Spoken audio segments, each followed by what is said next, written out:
America's sports leader, NBC.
This is a special All-Star edition of NBA Showtime. Here's your host, Bob Costas.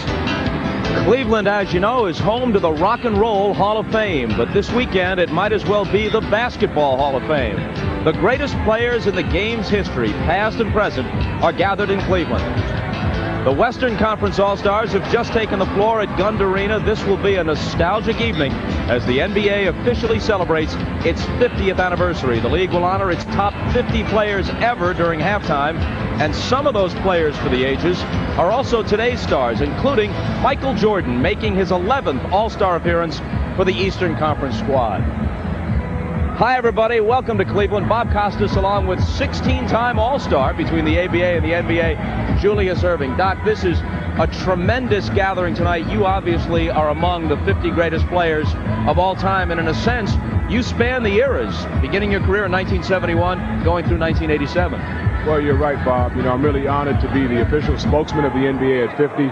I think if we consider that I've had a passion for the game in 40 of my 46 years, that I started out as a student of the game and then moved to being a player in the game, to being an ambassador of the game. So in looking at these 50 players who've been honored here, as well as today's All-Stars, I'm probably one of the few guys who was able to play with the Reeds, the Monroes, and the Fraziers, as well as the Barkleys, Olajuwons, and the Drexlers. Played with guys who began their careers in the early 60s and with guys who are still active today. And everywhere this weekend, I've heard it from dozens of these players, the feeling of camaraderie is even greater than they expected. A lot of guys saying, this is one of the great weekends of my entire life. Well, you're right again. You know, if you're a professional player and you're able to win the championship, you're able to go to the All-Star game, you're able to win scoring titles, you're able to go into the Hall of Fame. Those are special moments, defining moments in your life. I think this NBA at 50, with 49 new teammates, is more special than either of those individually. All right, Doc, we'll be back to you in a minute. Of course, before this night is done, you'll see the greatest stars to ever play in the NBA, past and present. Perhaps none greater than the guy standing with Ahmad Rashad, Michael Jordan. All right, thanks, Bob. Michael, here I thought you knew everybody, and come to find out, the first time you meet Wilt Chamberlain is yesterday. What was that like? It was a privilege, actually. I mean, I've been second to him in a lot of different things in different scoring categories, and you know, I've heard so many great things about him, and he's one of the great players of all time. And you know, I just never had a chance to meet him, and you know, it was a pleasure for me to meet him, actually. And hopefully we get the chance to sit down and talk. That's something that he wanted to do, and I just want to hear some of his philosophy about things, that the way that he approached the game, and see it and compare that to the way that I go about the game. And you know, it was a privilege, actually. I enjoyed today. How about just being around all those great players yesterday?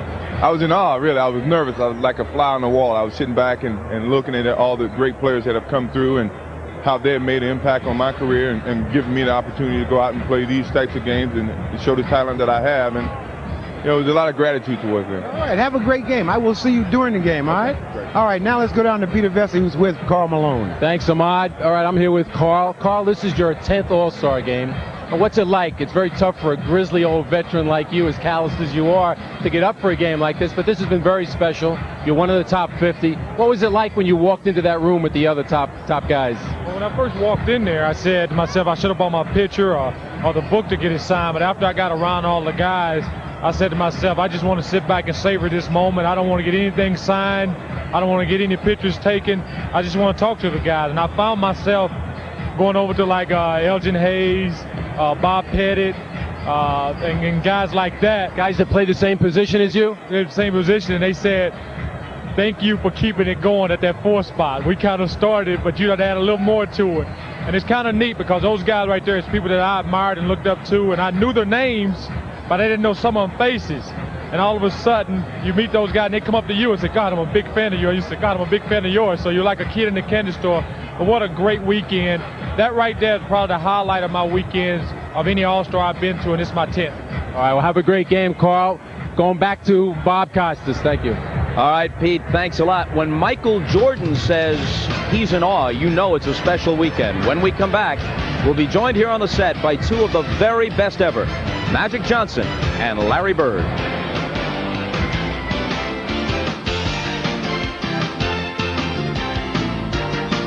Saturday night festivities beginning with the rookies. Last year, center stage for Kobe Bryant was a high school gym. Last night, the 18-year-old Laker led his team with 31 points, most ever in a rookie game. But it wasn't enough. The East won behind Allen Iverson's 19 points and 9 assists, and the Sixers guard was the game's MVP. To the slam dunk finals and more Kobe Bryant, going between the legs before slamming it down here. Michael Finley, though, turned in a unique attempt, doing a cartwheel first, but he couldn't finish. So Kobe Bryant becomes the youngest slam dunk champion. Now to the long-distance shootout. Last year's champion Tim Legler was overshadowed by Steve Kerr in the final. The Bulls guard was the only contestant to break 20 points. In fact, he did it twice, and he wins the three-point crown. So Steve Kerr red hot last night. Still, the undisputed king of the three-point event remains Larry Bird. This is the third of his 3 consecutive long-distance titles. Bird needed to hit his last 3 shots to beat Dale Ellis back in 1988 at Chicago Stadium, and he was able to do it. Quite a performance for trophy number 3, and we're joined now by Larry Bird and his longtime friend and rival, Magic Johnson. Look at this trio. Julius Erving here as well. Now, the NBA has picked their 50 greatest players of all time. If it was confined to 10 or 12, these 3 would be on it. That would be easy. But now we'll put you all on the spot, starting with Larry. If you had to pick one of the 50 as the top guy, who would it be? Well, it's hard to pick just one, but I would go with these 2 guys. What a diplomat. What a diplomat. Newfound diplomacy. Magic? I would go with these 2 and Michael.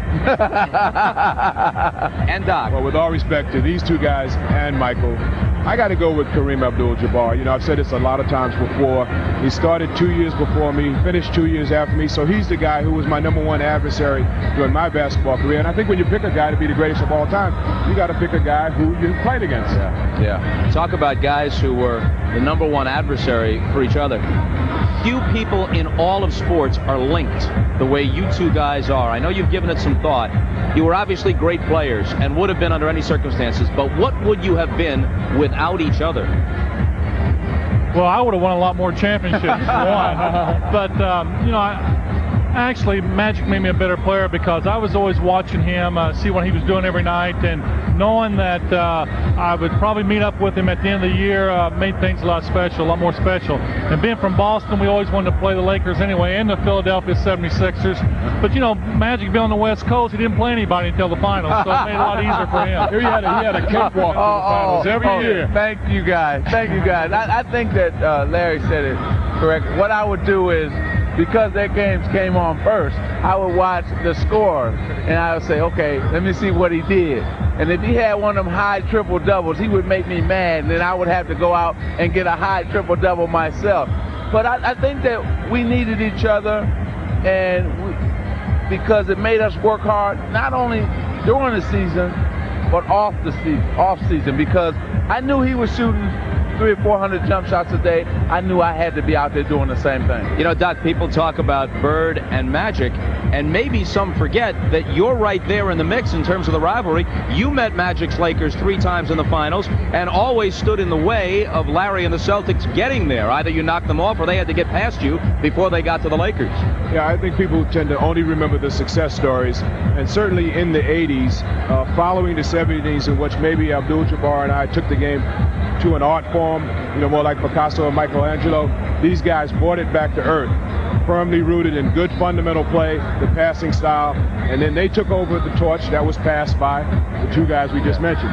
One last thought from each of you. All the players are talking about the feeling of camaraderie here this weekend. Is it even greater than you expected, the bonding between you and the fellows, not only from your era, but those who preceded and followed you? Well, I think that, basketball players and guys, when you talk about 49, all these guys, 50 guys, I should say, they respect each other. And we're going to bond because we know how hard it was to get to this point. So we respect each other, and that's the main thing. Larry? Great players always have the utmost respect for other great players, and that's shown here this weekend. When you see Wilt, Chamberlain, Bill Russell, and all the other great players walking around, it gives you a sense of a real good feeling inside. In 10 seconds, who did you really want to meet and get to meet, maybe for the first time, of all these historic guys? Well, the beauty of it for me is that I had a chance to meet everybody. But Hal Greer was one of my favorites because he played with Wilt, who was also one of my favorites. So I'll say Hal. Wilt Chamberlain, because being a Celtic, I want to beat him. And Paul Harris and I are going to hang out in Philly now. He's lived there the last 40 years, and he's within 2 miles or 3 miles of where I live, and I didn't even know that. Paul Harris, the old Philadelphia Warrior, you the old 76er. Our thanks to Larry Bird and Magic Johnson. The warm-ups continue here in Cleveland, and we'll be back after these messages.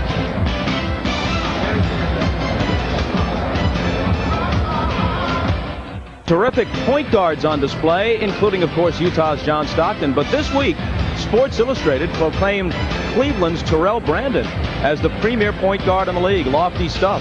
The hometown favorite is with our Peter Bessie. Pete? Well, so much for anonymity than naming you number one. Of course, we knew you were number one way before that. Now, what does it feel like being a marked man? John Stockton, Gary Payton, they're going to be coming after you today. Oh, this is the All-Star game. This is what it's really all about. And I don't know if I'm number one. I think that's just more of an opinion than anything else. When you sat behind Mark Price for those 4 years, did you learn more as a person or as a player? Because you didn't squawk during that time. Well, I was just able to learn from an All-Star. I think anytime you practice against an All-Star, I did it for 4 years, and when you do that, I think you pick up on a lot of things, and I've learned a lot of poise from Mark and a lot of things on the basketball court as well. All right, Terrell, have a great game tonight. Now we're going over to Steve Jones with a couple of young stars. All right, Pete Bessie, thank you so much. We're here with surprise and redemption. Let's start with redemption first, and that's Chris Webber. You're back here in the All-Star game, and you've had a lot of injuries. Does this make you feel that you've restored your game, maybe gotten rid of some of the negative press? I just thank God. I tell you, last year at this time, I was at home and just had surgery about 2 days ago. And it didn't seem like it was possible to even get back this next year. I just thank God. I can't believe I'm here today. So I'm a little nervous, but I'm real happy right now. Well, the surprise of the league happens to be the kid. And you're here in your second year. You surprised that you made it? I was a little bit surprised. I admit that. I thank God for giving me the opportunity to be in this game. And I'm like Webb. I'm a little nervous, but I'm here to have fun, and I'm enjoying it. Well, both of you are a little giddy at this stage, and if this is the 50th anniversary of the NBA, you've seen some of the old players walking around here. Have you talked to any of them? I got to talk to Bill Russell for about 5 minutes yesterday, and that made my whole trip. Getting down and just by him saying Chris, he knew my name. That's my father's Michael Jordan, so it was a pleasure to me. How about you? I got to meet Big Moses Malone, my mentor, my sort of strength of joy, so to speak. I got to meet him, and it wasn't nothing but 2 minutes, but it was a life experience. All right, guys, good luck in the game today. Let's go back up to Bob. All right, Snapper, thanks a lot. Well, there's a great feeling here this weekend. A final thought about the game itself, because we've been talking about history in the 50 years, but they will play a game tonight. You're right, Bob. I think all I have to say is for the coaches, the players, and the fans out there, put your pens and pads away. The jury's in. The coaches have decided the emphasis will not be on strategy today. It will be on having fun. All right, Doc, see you at halftime. We're getting set for the introduction of the players for the 1997 NBA All-Star Game. And we'll turn things over to the All-Star trio of Marv Albert, Matt Guokas, and Bill Walton in just a moment. The NBA on NBC continues after these messages from your local station. Enjoy the game, everybody.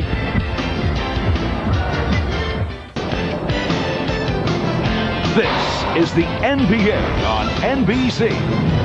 Today, a celebration of the NBA at 50. The world's greatest athletes in the NBA All-Star Game. Hello, look at downtown Cleveland. There has been a renaissance in this city, a city that is proudly hosting the NBA's All-Star Weekend. At halftime today, the NBA's 50 greatest players will be introduced, and we'll bring it to you as part of our coverage. It all will be capped off by tonight's 47th edition of the NBA All-Star Game. Capacity crowd, better than 20,000 turning out here at the Gund Arena in Cleveland, and we welcome you. Hi, everybody. I'm Marv Albert, along with Matt Guokas and one of the NBA's 50 greatest players, Bill Walton. And the All-Star Game always provides a showcase for Michael Jordan. Jordan's All-Star experience, nothing less than spectacular. 1988, he's won his second straight slam dunk contest. The very next day, he scored 40 points and was named MVP of that 1988 All-Star Game. And then last season in San Antonio, he led the East to victory, won his second All-Star Most Valuable Player award. So, Matt, for Michael Jordan, again, it is a chance to add to that legend. And it should be pointed out, he has a very impressive supporting cast with him. Just what Michael Jordan needs. More talented players to get him the basketball. Now, Scottie Pippen, he knows well. Solid statistics and a big reason why the Bulls are having another fabulous season.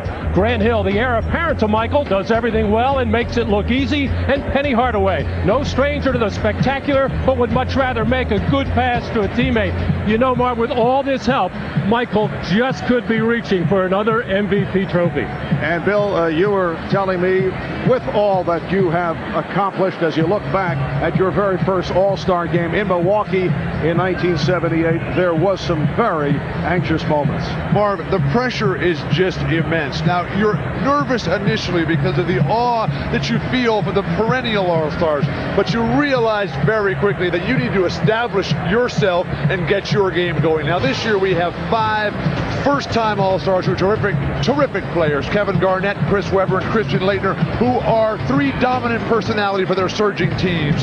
And then there's Eddie Jones and Tom Gugliotta, 2 guys who are overshadowed on their own teams, but are really the glue that keep it all together. Now, the old guys, they have plenty left to say, but the new guys have all told me that they've learned some of the biggest lessons of all in All-Star games. Don't pass the ball, and Marv, whatever you do, don't take it out of bounds. You'll never see it again. And I know both of you fellas share that excellent philosophy. We're ready to go, set for the introduction of both All-Star teams. Let's go to the public address here at Gund Arena and Jeff Shreve.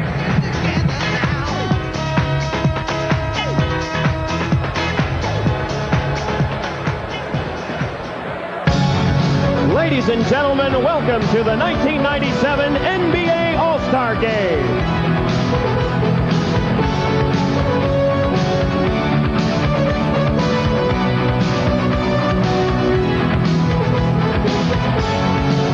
Now, let's meet the 1997 NBA All-Stars. First, the Western Conference.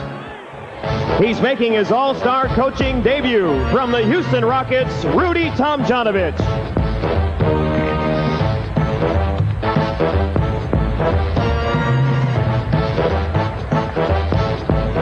The assistant coaches from the Houston Rockets are Larry Smith, Bill Barry, and Jim Boylan, and the trainer from the Los Angeles Lakers, Gary Vitti.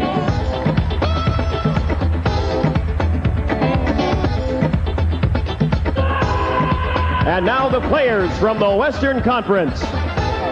A former Rookie of the Year and the 1995 All-Star Game MVP from the Sacramento Kings, Mitch Richmond.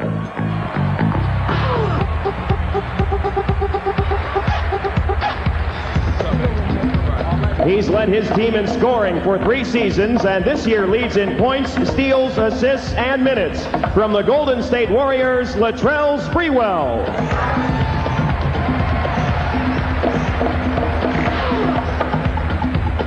One of the league's most explosive guards, making his All-Star debut from the Los Angeles Lakers, Eddie Jones.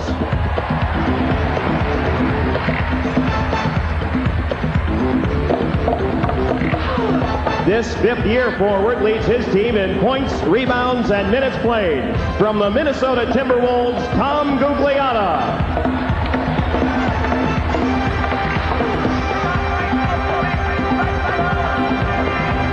This 6'10 forward consistently ranks among the league leaders in field goal percentage. One of the top 6 men in the league. From the Dallas Mavericks, Chris Gatling.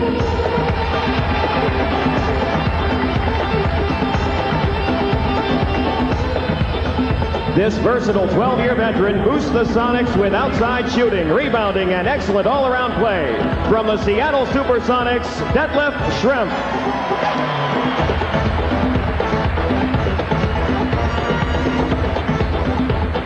This 20-year-old second-year forward has the Timberwolves challenging for their first playoff spot. From the Minnesota Timberwolves, Kevin Garnett.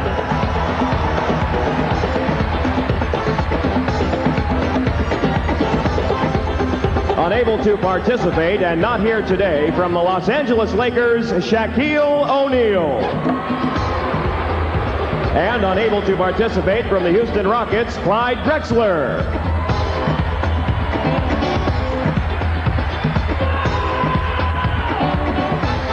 Also from the Houston Rockets, Charles Barkley.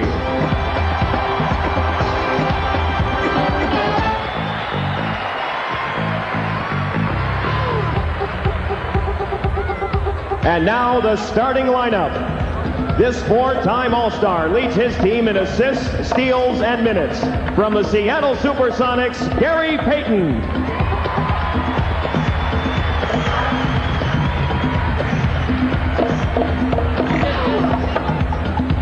This guard is the all-time leader in assists and steals. From the Utah Jazz, John Stockton.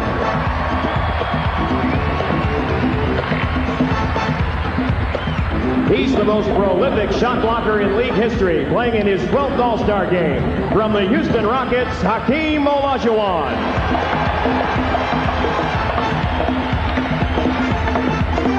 This powerful forward has delivered a record 9 consecutive seasons with 2,000 points. From the Utah Jazz, Karl Malone.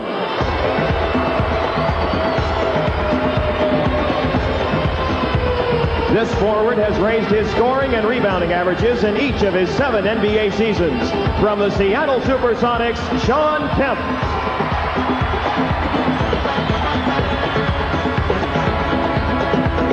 Ladies and gentlemen, the 1997 Western Conference All-Stars.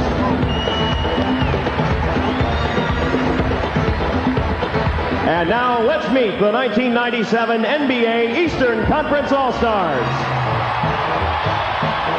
The head coach of the Eastern Conference All-Stars from the Detroit Pistons, Doug Collins.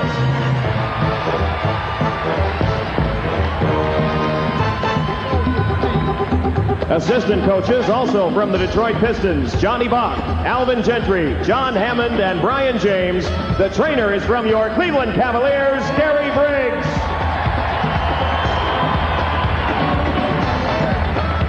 He's played in every game in his first 3 pro seasons. From the Milwaukee Bucks, Vin Baker.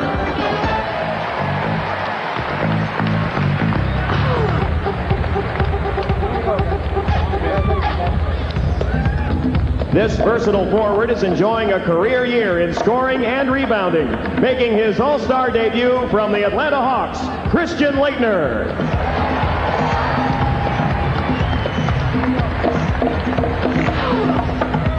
One of the top perimeter shooters in the league and making his 2nd consecutive All-Star appearance from the Charlotte Hornets, Glen Rice.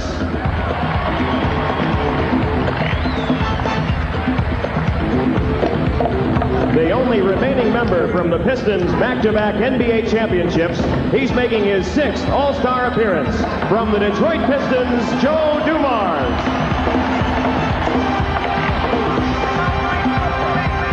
This exciting forward leads his team in points, blocks, and rebounds. A first-time All-Star from the Washington Bullets, Chris Webber.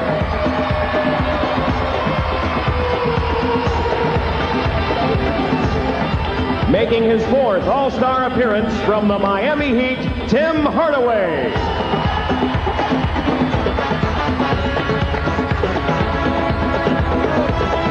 He's among the league leaders in scoring, assists, and steals, and leads the league in free throw shooting. From your Cleveland Cavaliers, Terrell Brandon.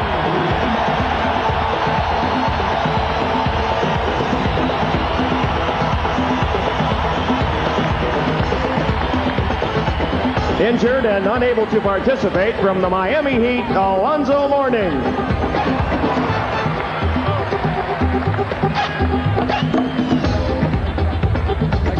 Also injured and unable to participate from the New York Knicks, Patrick Ewing.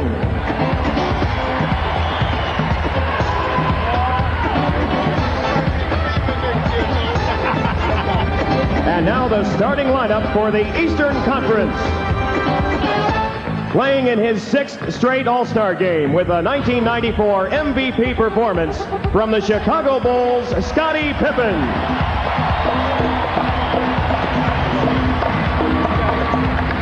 This versatile star has led his team to its best ever start this year. From the Detroit Pistons, Grant Hill.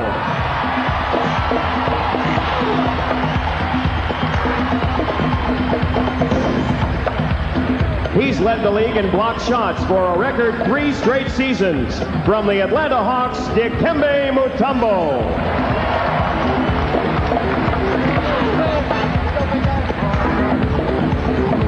This 4th-year guard is a 3-time All-Star. From the Orlando Magic, Penny Hardaway.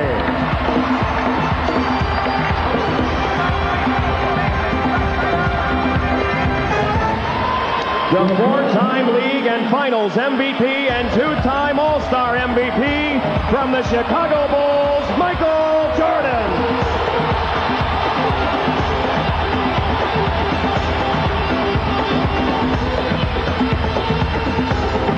Ladies and gentlemen, your 1997 NBA All-Stars.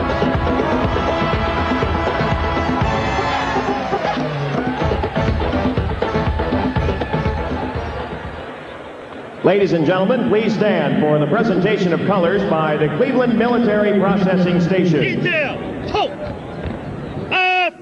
faith.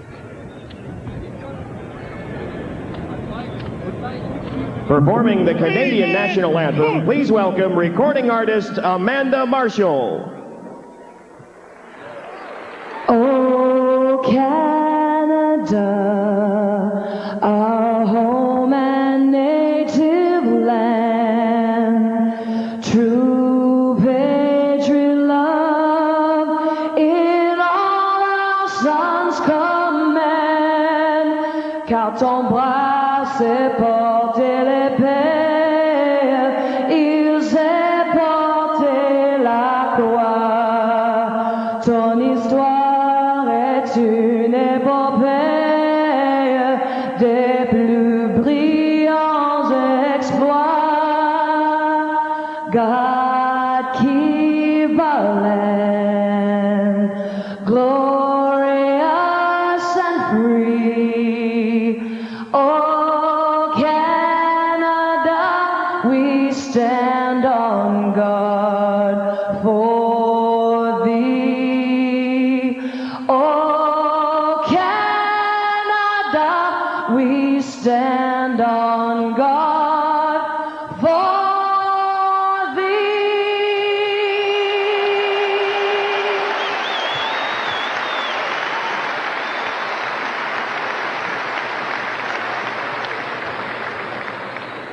To honor America with the singing of the national anthem, we have 2 talented artists. Please welcome singing sensation Brian McKnight, accompanied by 5-time Grammy Award-winning jazz saxophonist David Sanborn.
Great job by Brian McKnight, David Sanborn. And in just a moment, we'll have the opening tip of the 47th NBA All-Star Game from the Gund Arena in Cleveland.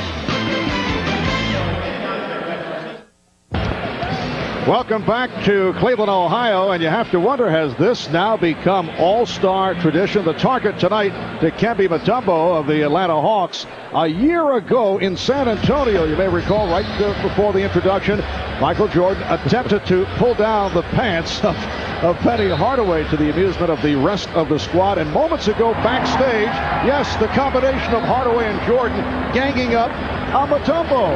How reflective, though, of just the distance that Penny has come from victim to accomplice in just 1 year. And we are set for the opening tip. Hugh Evans, Bill Oakes, Ron Garrettson are the officials. The East leading the All-Star Series 29-17. The East and West have split the last 10 games. At one point in the early 1980s, the East won 5 in a row. And last season in San Antonio, the East defeated the West 129-118. Now, the problem here, as I see it today, at the Gund Arena scoreboard, is it capable? Because Mike Fratello coaches the Cleveland Cavaliers in a different brand of basketball. Is that third digit, does it light up? Can they hit the century mark? Mark, maybe they'll just call the game when it's 70-65. Everybody will feel right at home. And it's called white ball. That is the East squad with Hardaway and Jordan in the backcourt. Hill is up front with Mutombo and Pippen. Well, the strategy for both teams, such as it is run fast, jump high, shoot straight. And Scottie Pippen can't get the first one, and somehow or other keep those spectacular passes near the court. And this is Gary Payton of the Seattle Sonics getting it back from Karl Malone. And the East back to the offense. Beautiful ball movement that time to give and go. Critical elements for success today, Mark. Playing time. Always a good idea to bribe the coach to get you out there a lot more. The transition game, the ability to get up and down the court, and then individual offense. You have to be able to make it happen off your own dribble. John Stockton of the Utah Jazz to Sean Kemp of the Sonics. Gary Payton to Sonics in the West starting lineup. Hakeem Olajuwon putting moves on to Dikembe Mutombo. Did not have the shot. Shot clock down to 1. Stockton.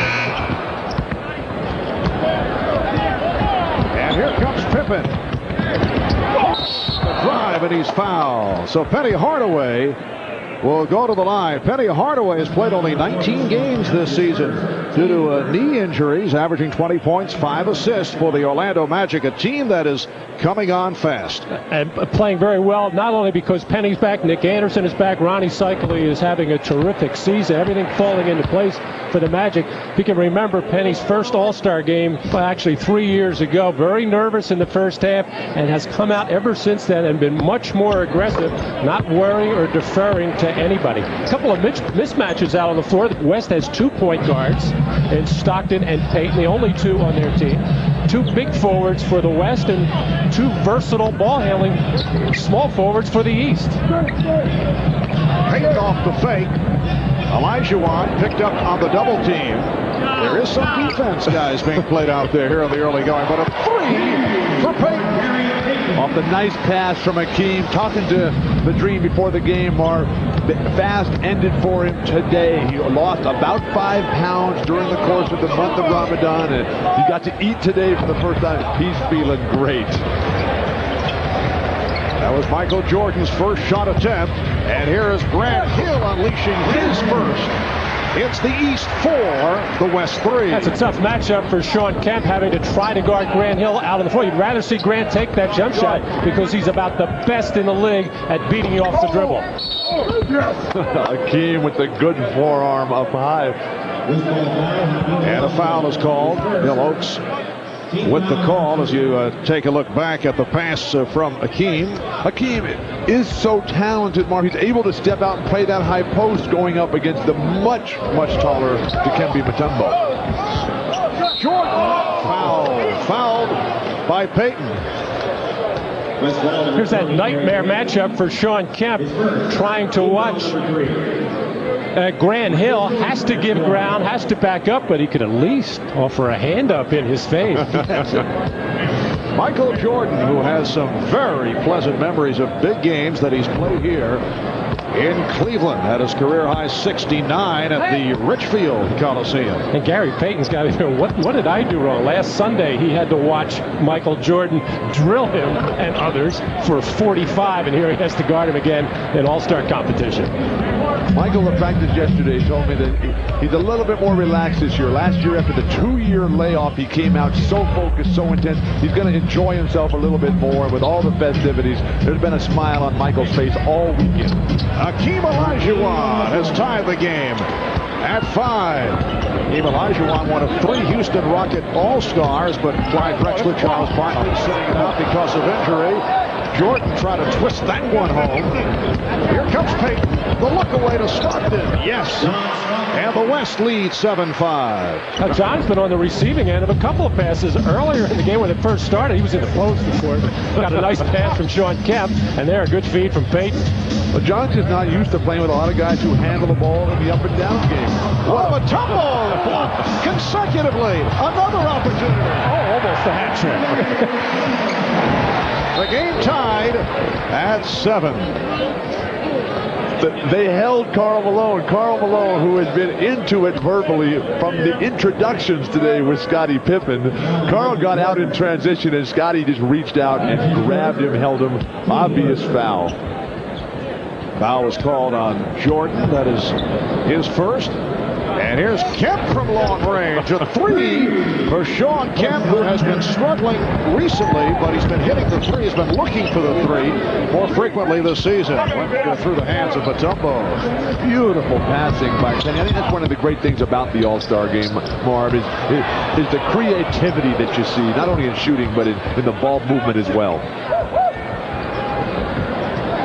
3.5 minutes gone by in the first quarter. That was intended for Jordan. Marv Albert with Matt Dukas and Bill Walton will be joined later on the sidelines by Ahmad Rashad and Jim Gray. Hill fronting Kemp. Called for the foul, a push on Grant Hill of the Detroit Pistons. Marv, you talked with Matt earlier about the advantages for the East. It looks like the East has the 6-7 range dominance with Jordan and Pippen, Grant Hill and Penny. But the West has the 6'10 to 6'11 range dominance with Kemp and Karl Malone, Christian Laettner. And of course, the new guys off the bench with Kevin Garnett. Alley-oop with his teammate Kemp. And it did not work. Well, we've seen 2 alley-oopers so far. Nobody can get a hand on them yet. They're going to have to adjust their passes. The problem the East is having right now, they really don't know who the primary ball handler is. Everybody's taking their turn because when Grant Hill has it, he's used to handling. Penny Hardaway gets the jumper there. He's used to handling for Orlando. Of course, Pippen for Chicago. It is the West 10 and the East 9. And Kemp fires one up. Well, Karl Malone on the rebound. Obviously, Sean Kemp following the philosophy that you laid out in our opening remarks. Shoot every time. The coach is not going to yank you for getting over-aggressive on the offensive end. Oh, Hill stepped out of bounds. He backed up trying to handle that pass. On the West line, number 2, it's Richmond. Scottie Pippen in transition is going to get to the hoop at the last minute, realizes that everybody else has stopped waiting for the whistle. He just threw it up, and then the alley-oop a little bit too far. Now, Sean Kemp can get in the air with anybody. If you overthrow him, it's a little hard. Hakeem Olajuwon showing the outside touch. He's hit his first 2 shots. The West with a 14-9 lead. Mitch Richmond of the Sacramento Kings, MVP of the All-Star game 2 years ago, has come on, replacing John Stockton. Here's Jordan, rebounded by Malone. So Michael missing on his first 3-shot attempts. Payton directing traffic, gives it up to Richmond for 3. Yes. Well, off the bench, Mitch Richmond, who's averaging 25 a game, hitting his first shot. Payton with the steal. What a great try by Jordan. He looked sidelined, tried to fake out Payton. Payton didn't bite. And Jordan with the rebound. He has Hill ahead of the field. You can enter that one of the slam dunk contest. 24 hours a bit late. Grant just getting started really in his all-star career has learned quickly, don't get back on defense. These are valuable lessons that you have been passing on, Bill. I learned the hard way, Marv. Well, Kemp with a look-away pass broke it up. And now Payton with the ball fake. Finds Malone. 5:45 remaining, first quarter. It's the West 17, 11. And the ball back to the West. Timeout has been called. Gary Payton certainly enjoying his new teammates, leading the break, pitching out to his left to Mitch Richmond. And Richmond, who just came off the bench, able to drill the three. And at the other end, the breakaway for Grant Hill of the Pistons. His third All-Star selection in his 3 years, 3 for 3, and he does it with the reverse. We'll be back at the Gunk in Cleveland in a moment. 50th anniversary celebration season of the NBA. We flash back to the 62 All-Star game in St. Louis, and Philadelphia's Wilt Chamberlain lit up the West squad for 42 points, an All-Star record. Wilt also with 24 rebounds in the game. The West won it anyway, 150 to 130. There is 13-time NBA All-Star Wilt Chamberlain. Let's go to Ahmad. All right, thanks, Bob. I'm here with Wilt Chamberlain, one of the greatest players to ever play the game, but I guess I could say that about 50 times, but when I'm talking about you, big fella, a little bit more enthusiasm. Well, I appreciate that. It's nice still to be here, but I want to say one thing. You know, they keep talking about all of us being great and so on and so forth, but our chances would have never came if it wasn't for the originators of the NBA, and we got to say thank you to them and the NBA and the continuance of what they're doing, because they're giving us all a chance to show our stuff and make a lot of money and have a lot of fun in life. But one of the great things I saw yesterday was that I saw you and Michael Jordan talking. Now, I didn't know that you guys had never met. Never met. What was going on in that conversation? Well, I just went over to say hello to him, and I was like everybody else. I meant all. You understand? So I went over to say hello and said that we got to get together and talk sometime, which he wanted to do, and it was nice. I mean, most people have thought that we had met, but no, I don't play golf. You understand? And he doesn't play volleyball. So, but you know, here we are now. 42 points you scored in 62. Anybody going to top that? I don't think so today. If so, they have to get 27 rebounds too. I don't know. Oh, you just, Marv, you just see you threw that in. 42 and 27. Back to you, Marv. All right, thanks, Ahmad. Terrell Brandon of the Cavaliers has checked in for the first time and hit his first shot attempt, and off the foul call. We have just under 5 minutes remaining in this first quarter, and the West up by the count of 19-13. Latrell Sprewell of the Warriors, who just came on, was called for that foul. You know, Wilt not only remembers the stats of every All-Star game that he played in, he remembers the stats of every game he played in and all of his teammates combined. You know, Wilt was hinting this week that he might be able to play, if asked, 5 to 10 minutes at 60 years of age. He does that about every 5 years. Most of the top 50 players who've been together all weekend, they've been approaching guys like Kevin McHale, now running the Timberwolves. And he said, I can play 10 minutes a game, Kevin. Bring me back. Well, the West off that drive by Payton, now leading by the score of 21 to 13. Chris Webber of the Washington Bullets, who just came on, missing that shot. Jordan hit the floor. So the East now with Webber able to hit. Webber up front with Baker and Brandon, Hardaway, and Jordan. This is Tom Gugliotta of the Minnesota Timberwolves shooting over Vin Baker. Jordan with a quick pass, and then Webber lost it. Chris will learn quickly to take that one all the way. This is Gary Payton's fourth All-Star game, and every one of them, he really loves to play in these games and generally gets everybody involved. That time he saw the opening all by himself, but he really plays this game to try to do as well as he can, try to help the team win, try to get everybody involved. Eddie Jones of the Los Angeles Lakers in for the first time. Nice move by Gugliotta. Tom Gugliotta, fifth year out of North Carolina State. A member of those vastly improved Minnesota Timberwolves, who now have two All-Stars in Gugliotta and 20-year-old Kevin Garnett. Flip Sanders, the coach of the Timberwolves, said, now there's pressure on me. I have 2 All-Stars. Well, when you watch the T-Wolves, it's a joy. The style that they play, the enthusiasm, the electricity in the crowd in Minnesota. It's all come together. You know, his wife was the one putting pressure on him, mentioning that he had 2 All-Stars. He said, hey, how do you think they became All-Stars? It's his coaching.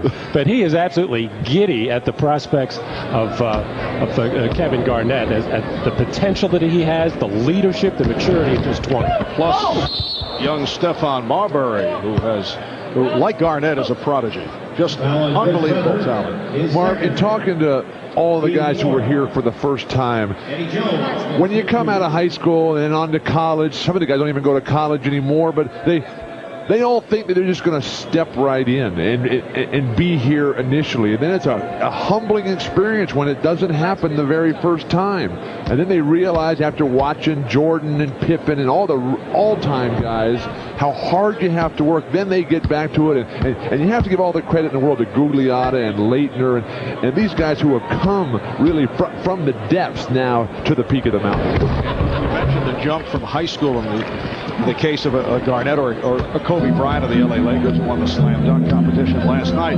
But in the case of Garnett and Marbury and Bryant, not only do they have magnificent skills, but they are very mature young men, and that's the major difference. And coachable, and like to play, and want to learn, and want to play at both ends of the floor. They have learned from some of the great players like Michael Jordan, Scottie Pippen, that you got to play defense as well. Gugliotta with the rebound. Tom Gugliotta with a second field and a steal. Gugliotta dishes it out. Garnett could not put it down. The West leading 26-17. Pass from Tim Hardaway picked off. Here comes Eddie Jones behind the back for Latrell Sprewell. Wow, now, you know, remember Chris Webber and Sprewell, very tight friends at Golden State. I think he let him get in there.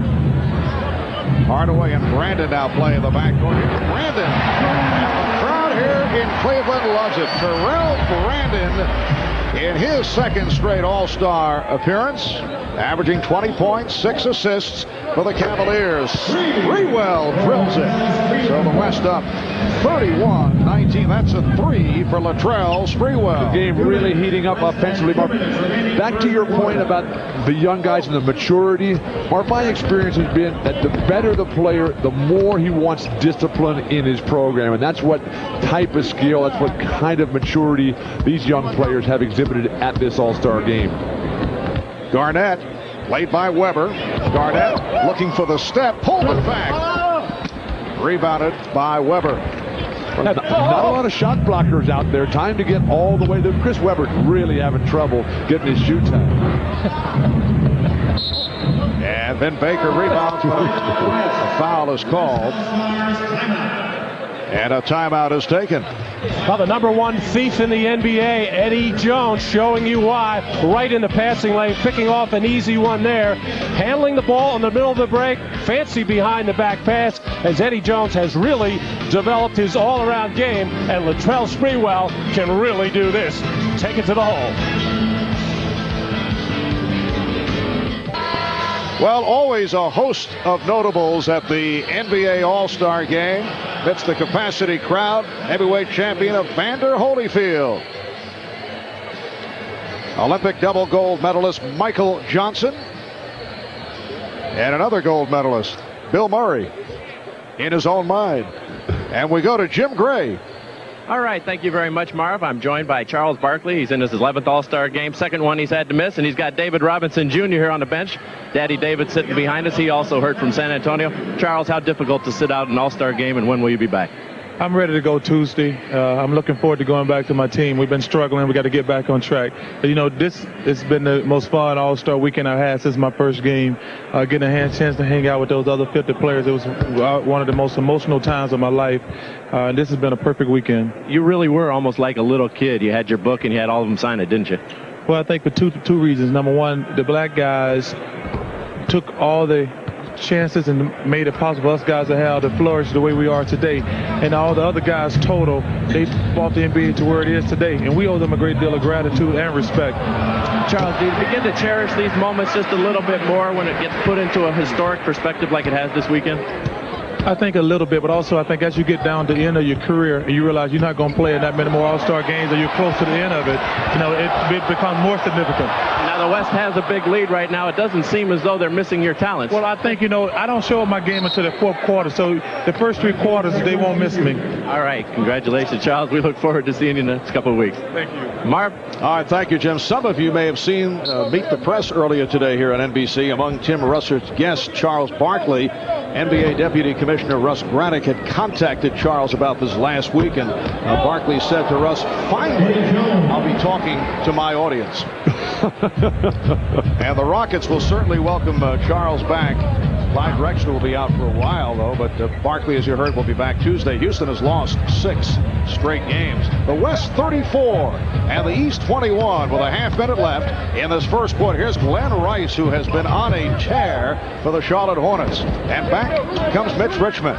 Eddie Jones. That was intended for Kevin Garnett. We're down to 23 seconds in the quarter. Tim Hardaway has had a sensational season for Pat Riley and the surprising Miami Heat. Walking it up, working the clock down. Down to 10 seconds in this first quarter. Brandon eluding Sprewell, blocked by Jones. And the East will inbound with 2 3/10 seconds remaining in the quarter. Eddie Jones defensively, that's the same job he did on Jordan to close out the first half of the season in L.A. Weber's pass picked off. And Guglielmo fouled. So that is the end of the first quarter. The West 14 of 26 from the field. The East only 9 of 27. Gary Payton leading the way. 3 of 5 from the field, 7 points and 3 assists. After 1 in Cleveland, it's the West 34, the East 21. We'll be back with more of the 47th All-Star Game after this. All-Star Game.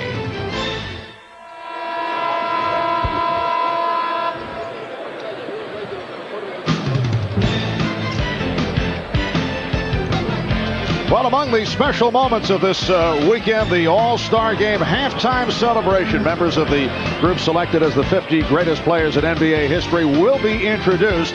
You're seeing many familiar faces. Robert Parrish, the Dr. Julius Erving. So Larry Bird and Willis Reed. Kareem Abdul-Jabbar sitting next to Elgin Baylor. Bill Russell. I would have to say there never has ever been a collection of legendary talent like this assembled in one place at one time. Marvin, it's the most amazing thing that I've ever been involved in. For the first time in 25 years, I am on such a cloud, my legs don't hurt anymore at all. Wow, you're ready to go. Well, Eddie Jones heading to the line. Nice move by Jones on the reverse, fouled by Glen Rice. When Eddie Jones able to get by, he's one of the guys who can create off his own dribble. And again, Mutombo on the bench, not a lot of shot blockers out there for the Eastern Conference. Second quarter just underway. Here's Rice.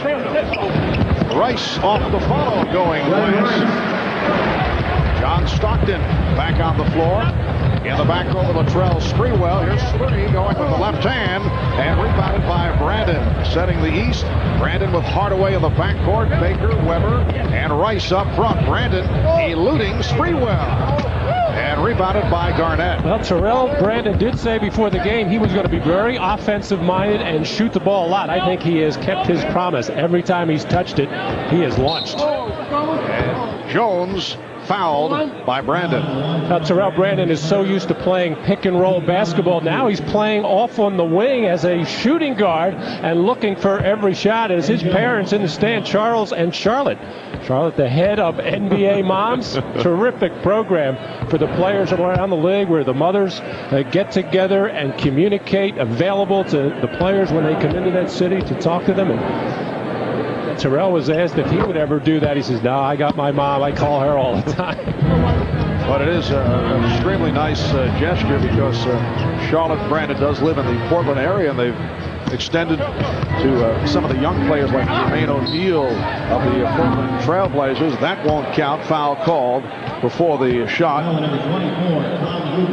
Gugliotta picked up the foul. Meanwhile, Terrell Brandon, who is certainly accustomed to this court and the rims, not shy about popping them up. 5 shots in 6-7 minutes of play. I'm sure he's glancing over at Mike Fratello every single time up and down the court, too. Say, I can play this style as well. Well, Terrell can. The problem is, can the other Cavaliers? That's the problem. And the Cavaliers in for a very rough second half of the season. A tough schedule with many of the other Eastern teams in that area, 7, 8, 9 of the conference, have favorable schedules. Garnett with the block to stop Rice, who thought he was fouled. 39-23, the West in front with 1.5 minutes gone by in the second quarter. Eddie Jones has been the hot man for the West. He has scored the last 7 points for his team. Here's Rice, and again he's bleeding. Vin Baker of the Milwaukee Bucks. The West now leading by 14. Kevin Garnett is really closing down the middle, making it difficult on any penetration. Gugliotta. And back comes Hardaway. Here's Baker to the fadeaway. Now Stockton running the floor. Motion to Gugliotta. And it's tipped home by Jones. Eddie Jones of the Los Angeles Lakers has taken over here in the second quarter. He now has 10 points in all. Eddie Jones averaging 16 per game. 16 points, 4 rebounds, 3 assists. As Matt mentioned earlier, leads the league in steals. Stay right here, says Bill Oates. Reach-in foul.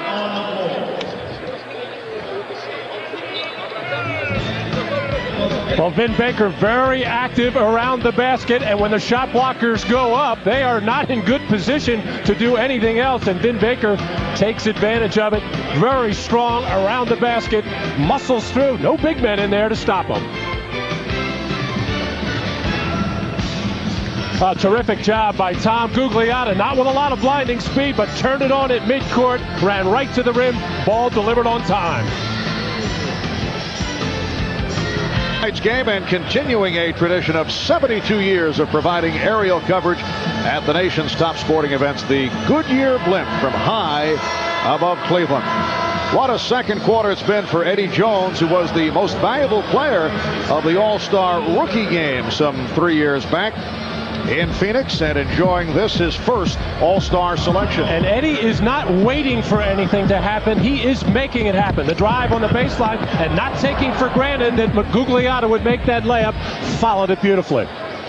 Matt, Eddie can play that transition game, and the Lakers are putting on quite a show. The athleticism of Eddie Jones today, and then Kobe Bryant yesterday, who won the slam dunk contest, and that was magnificent in the rookie All-Star game. 31 points and 8 rebounds on 13 for 16 free throws for Kobe in the rookie game yesterday.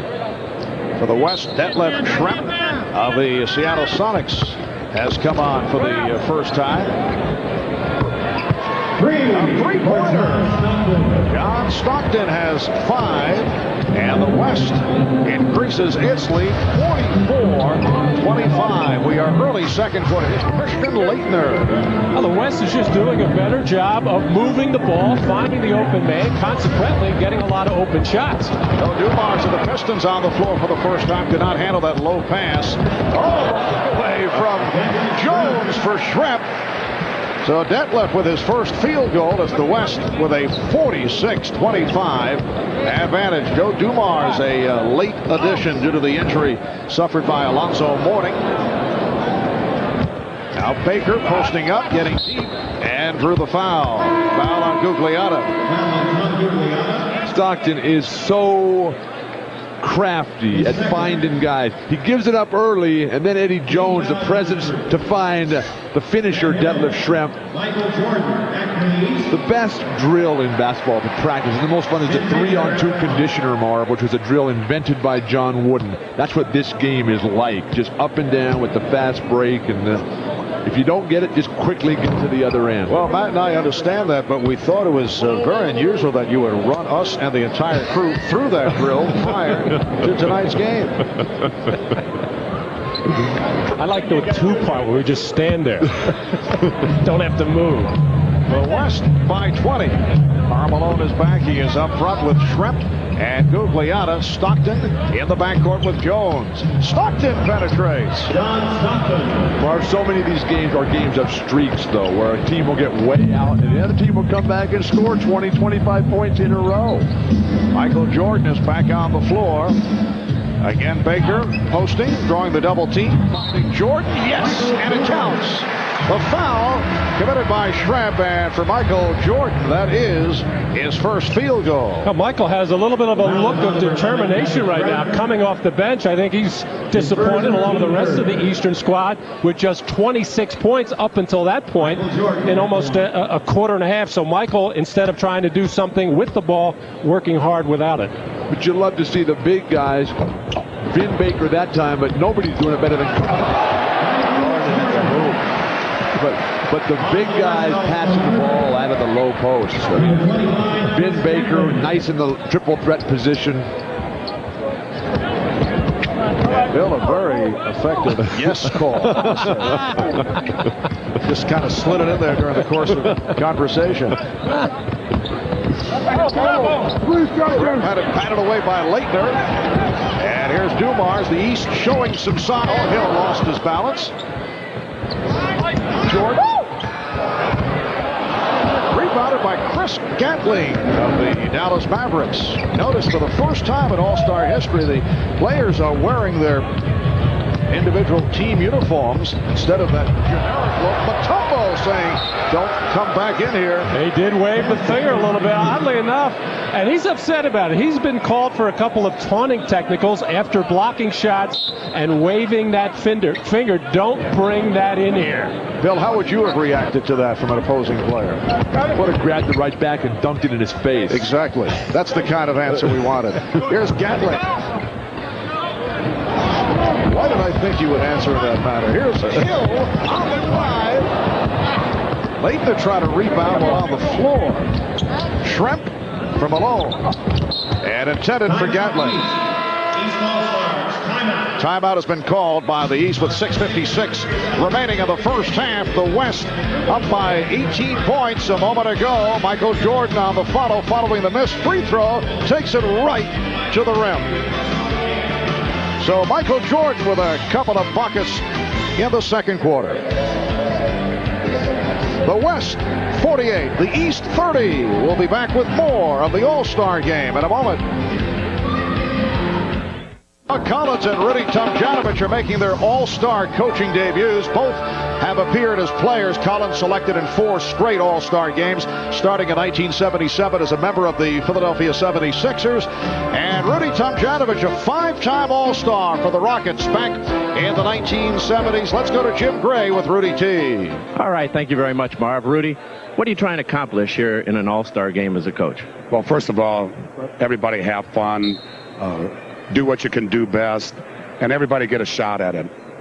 Is it a tough situation to divide the minutes and to get everybody playing time, keep everybody happy with you? Yeah, it really isn't easy. In fact, we spent a good amount of time before the game with the assistant coaches trying to divvy it up, and it's not the easiest thing. You know, even with your own team, when you got 8 players, it's pretty tough, but when you got 12 great players, it's harder. Rudy, do you even really try and coach in a game like this, or you just let it run up and down? We try to stay out of the way. Looks like a pretty good opportunity to break your 6-game losing streak, huh?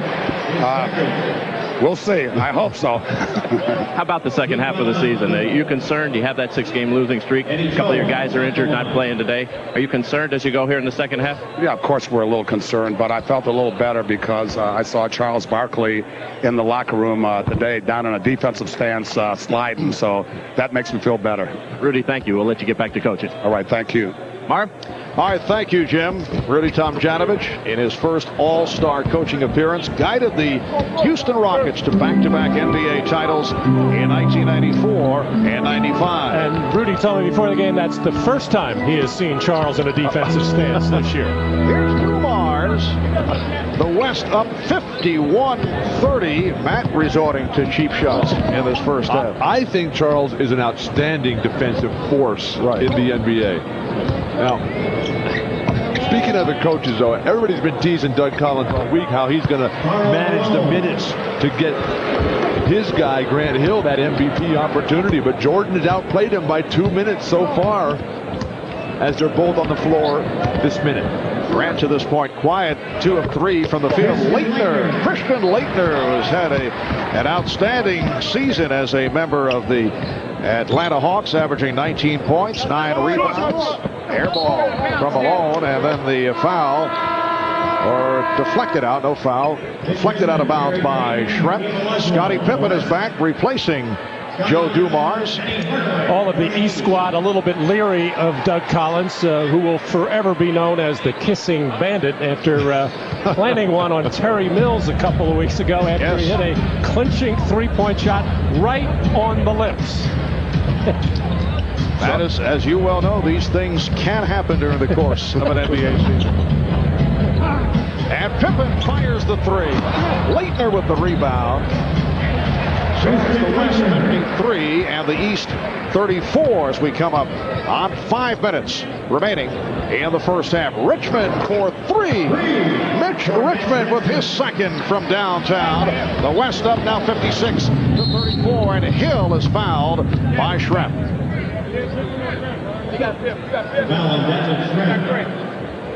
Scottie Pippen shoots a long bomb from dead in the corner, often a keeper.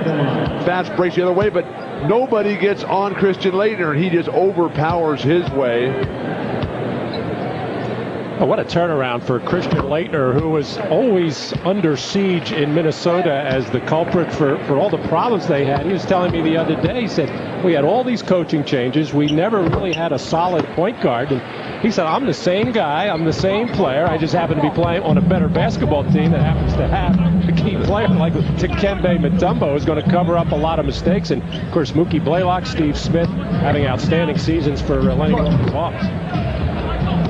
And remember, that was in the early days of the T-Wolves franchise before the stability that McHale brought. Nice move by Hardaway. Laettner spent 3.5 years with Minnesota, then traded to Atlanta last February in that deal involving Spud Webb and Andrew Lang. 56-38, the West on top. Jordan with the pull. And rebounded by Richmond. Gatling. Payton. And Gatling. The West is doing a far superior job of throwing the ball. Penny Hardaway out in transition once again. I think Penny's the guy that could really step up here. He's been playing so well and has really been overlooked with all the emphasis that's constantly around Jordan. And then, of course, Grant Hill. Penny is right there. Open three for Schrempf.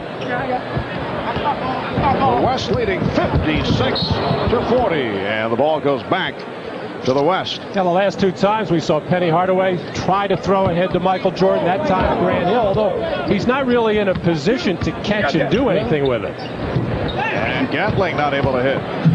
Hardaway pops it down. Here's Hill with Richmond. Hill sweeping in. Grant Hill. So that's his 3rd field goal. He had shot 11 of 18 over his first 2 All-Star games. He now has 8 points, and it's now a 14-point lead for the West. They had one stretch led by as many as 23. And again, the East on the run. Jordan delivers to Pippen. Pippen able to slice through, and it leads to a timeout called by the West. Well, one of the best plays for the Eastern squad has been not to get back on defense. And that'll get you open for some breakaway plays. But this one, the defense was set. But Hardaway, nice through the lane, able to use the left hand nicely. Here, never bothered to get back on defense. A little cherry picking, but the East will take it to try to get back into this ballgame. I detect a correlation to the East surge with Jordan, Pippen, Grant Hill, and Penny Hardaway returning to the lineup. And it's a 14-3 run by the East. Certainly has helped that the West has missed its last 6. Scottie Pippen putting it down on the drive. 3:05 remaining. First half.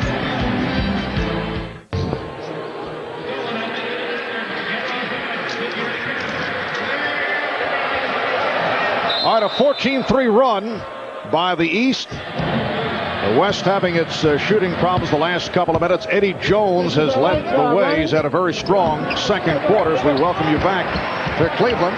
The West leading by as many as 23, now up by 12 points. Good ball movement here by the West, and Richmond fire. Schrempf with the back tap handled by Leitner, and here comes Hill. Hardaway, back to Hill. Grant Hill has the touch. 10 points for Hill.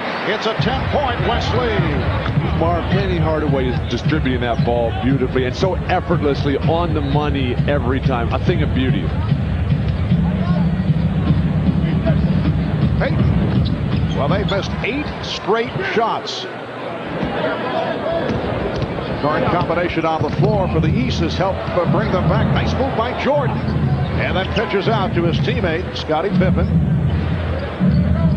Jordan with a show the ball maneuver, but Elisha did not go for it. With the runner.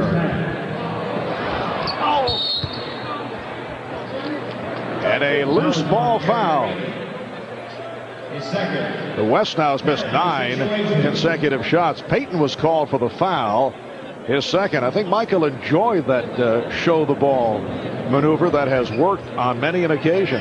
Well, you know, Keem Olajuwon, one of the best defenders of all time, but he's not going to get caught out on the floor trying to do anything with Michael Jordan. He's going to give him that jump shot all day long and try not to get embarrassed by any means on getting beat on the dribble. Michael Jordan, Scottie Pippen, and the Chicago Bulls delighted for Steve Kerr, who won the long-distance shootout with extraordinary shooting last night. Steve arrived here in Cleveland from the West Coast late. He had trouble making it in time for the required media session, so he called NBA Vice President of Basketball Operations Rod Thorne to tell him, and Rod told Steve, this was last Thursday, don't worry about it, nobody wants to talk to you anyway.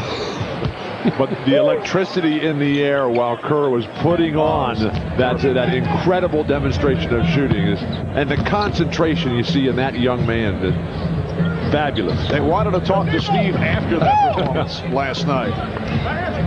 A minute 40 remaining in the first half. Richmond lost it off his foot. Leitner's outlet. It's a 4-on-2, and then Hill mishandled. And it was very fortunate that a violation was not called. As much as Christian Leitner dislikes playing center, Jordan in the middle. Oh, he did it right in the face of Sean Kemp. So the East is now within 7. Leitner's doing a good job holding down the middle. Helps if you got Jordan, Grant Hill, and Penny and Glen Rice. Quite a 19-3 run by the East, and they keep coming. Let's get by Jordan. So the West now leads by only 5. At one time, it was a 23-point pull. Just under 1 minute left in the first half. Draws the foul. Foul on Christian Leitner. Jordan starting to take over. When you can score on Sean Kemp in the low post, there's nothing better than busting the big guys. And then Penny with the layup and Jordan over the top. One time down the court, you face up Sean Kemp and a turnaround post up, and then you tip over Akeem. He's pretty good. Fine observation, Bill. Michael Jordan now 9 points, 6 assists, 7 rebounds. 22nd timeout has been called. Well, right here, let's take a look ahead to a much anticipated NBC show next Sunday. Asteroid. It's the biggest action-packed disaster of February, and it hits home next Sunday. Don't miss a minute of the action. That's Asteroid next Sunday right here on NBC. Doug Collins talking to his squad. Doug, who has done a sensational job bringing the Pistons to the 3rd best record in the East. Chicago owning the best record in the Eastern Conference, but Phil Jackson coached the All-Stars last season, and NBA rules do not allow back-to-back appearances as head coach. And a reminder, coming up at halftime, the 50 greatest players will be introduced. Should be some emotional moments on the court here. Bill Walton among the 50. And I know you are excited about that introduction. A lot of great things in my life have happened, Marv, but nothing, absolutely nothing, has topped this. And a hacking foul. It is on Richmond. We're down to 42 seconds left in the first half. You're talking about working this telecast, or are you talking about both, Marv? It got so special yesterday that Bill Russell was even signing everybody's autographs. You're kidding. Absolutely not. Bill was in there smiling and laughing and going around signing everybody's books. You may receive a bill in about a week. Jordan sweeping through. And the West now leads by only 4. How about the smile on Michael's face? He said, I haven't done that in about 7 years. The old launching pad on the missed free throw. Nice box out. And the East will get it back. The West has missed its last 10 shots. They led at one point 53-30. They were up by 23. Here's Hardaway from 30. Yes! The West by only 1. And they're holding for a final possession of this first half. Now the West has had no answers for the versatile lineup of the East. They have beaten them in every area. Elijah Wan with a beautiful move. So the West finally able to hit. It's a 27-7 run. Final seconds of the first half, and Jordan was looking to throw to his right. Looked like he wanted to give it up. It was batted out of bounds. Last touch by the West. Right now only 0.2 of a second showing on the clock. And nobody's walking over there to take it out of bounds. Lobbed a penny at the hoop right here. Yeah, this will need a deflection to count. And here it is. Did he get it all in time? He caught it, said Hugh Evans. Would not have counted. Was not a tip. Must be a tip. So, a very entertaining first half in this 47th NBA All-Star game. The West by 3 at halftime. Normally when you play the Chicago Bulls, you warn your team about Scottie Pippen and Michael Jordan doing this on missed free throws, and usually everybody's in position to stop it. Here in All-Star competition, nobody even expected it, and there goes Michael. Actually, Mitch Richmond tried to grab on and hold, but Michael just whipped around him. And Michael Jordan, 12 points, 9 rebounds, 6 assists. Grant Hill with 11. They led the surge in the second quarter. Eddie Jones with 10 points for the West. Gary Payton with 9. But the story in the final minutes of the second quarter, the combination of Jordan, Hill, and Hardaway. And Michael Jordan enjoying the moment. Stay tuned for the Prudential halftime report that's coming up shortly. And we'll also be able to watch the introduction of the 50 greatest players of all time. But right now, let's go to Ahmad Rashad with Grant Hill. Ahmad?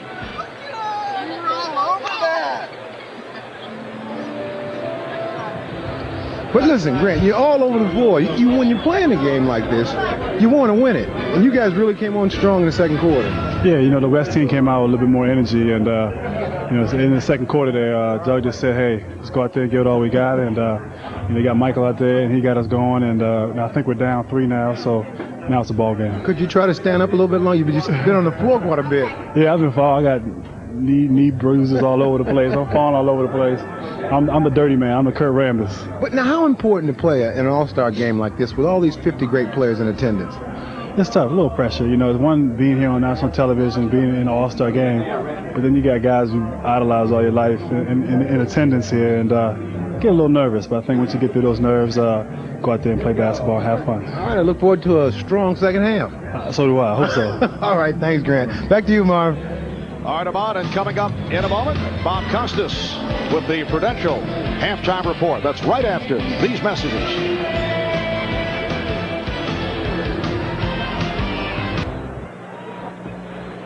Ladies and gentlemen, please direct your attention to the court and welcome the 50 greatest NBA players of all time.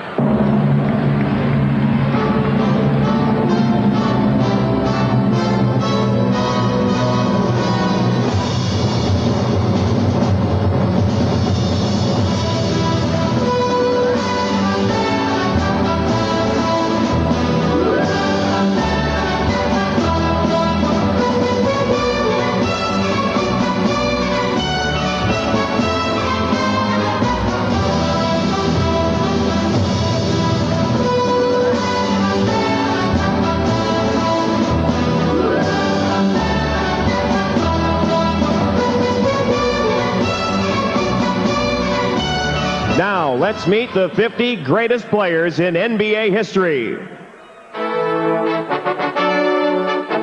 Here are the guards.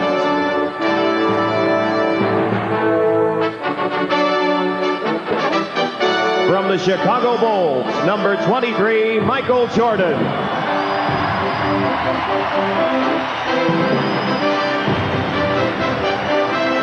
From the Utah Jazz, number 12, John Stockton. From the Houston Rockets, number 22, Clyde Drexler. From the Detroit Pistons, number 11, Isaiah Thomas.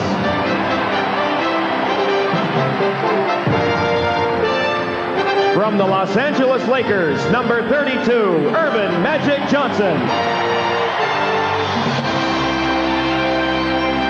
From the San Antonio Spurs, number 44, the Iceman, George Gervin.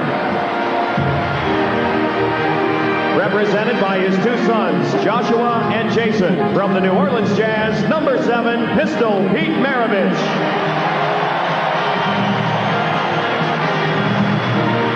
From the Boston Celtics, number 7, Nate Tiny Archibald. From the New York Knicks, number 10, Walt Clyde Frazier. From the Baltimore Bullets, number 10, Earl the Pearl Monroe.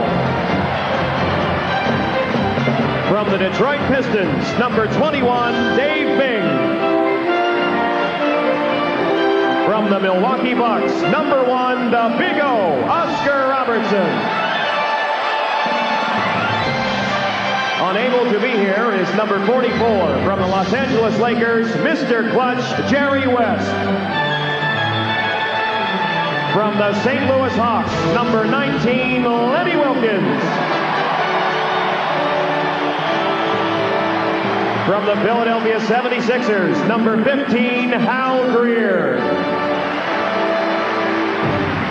From the Boston Celtics, number 24, Sam Jones. From the Boston Celtics, number 14, Bob Cousy.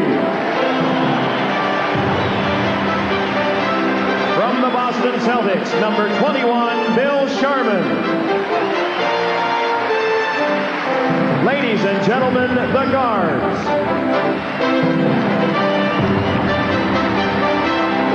And now here are the forwards.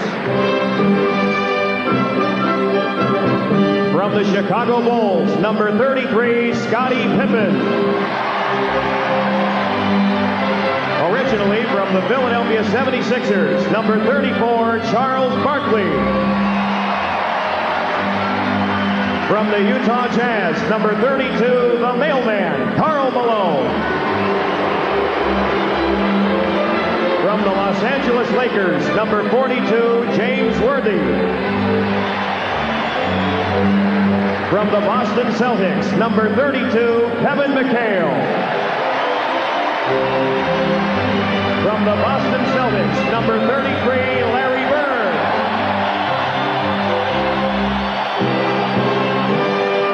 From the Philadelphia 76ers, number 6, Dr. J.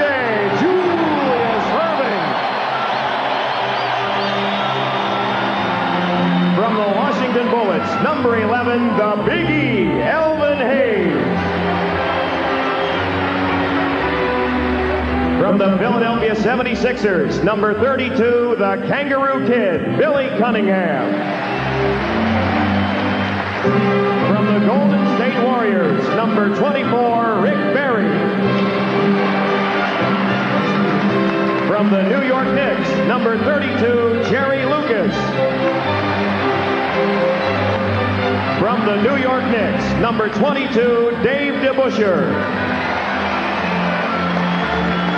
From the Boston Celtics, number 17, John Hondo Havlicek. From the Los Angeles Lakers, number 22, Elgin Baylor. From the St. Louis Hawks, number 9, Bob Pettit. From the Syracuse Nationals, number 4, Dolph James. From the Philadelphia Warriors, number 11, pitching Paul Arizin. Ladies and gentlemen, the forwards. And now here they are, the centers.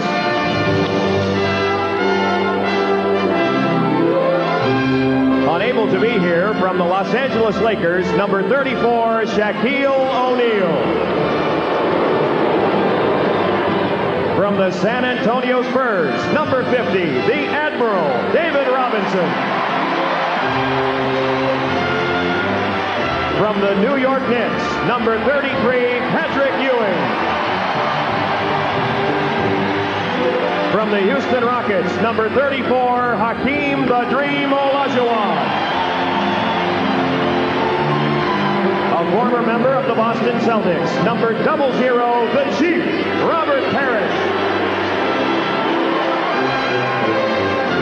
From the Philadelphia 76ers, number 2, Moses Malone. From the Portland Trailblazers, number 32, Bill Walton. From the Boston Celtics, number 18, Dave Cowens. From the Los Angeles Lakers, number 33, Kareem Abdul-Jabbar.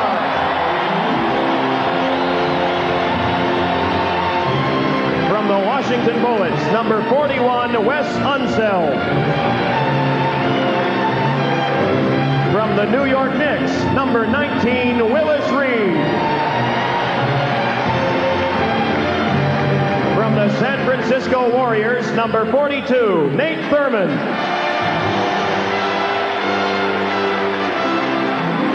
From the Los Angeles Lakers, number 13, Wilt Chamberlain.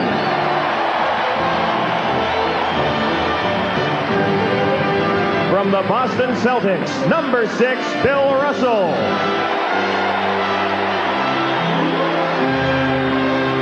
From the Minneapolis Lakers, number 99, George Mikan.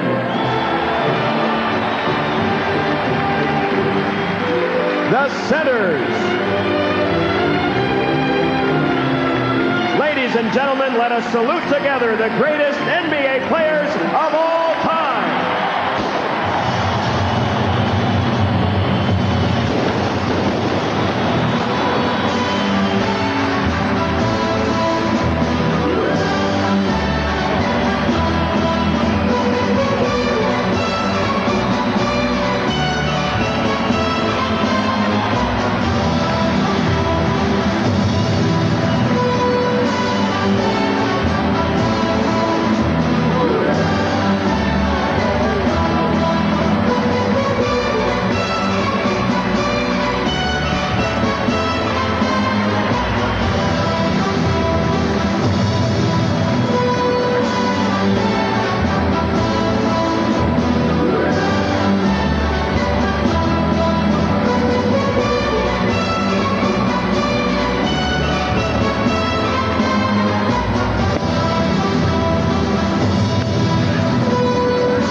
There was something moving about how simple that was and how authentic it felt.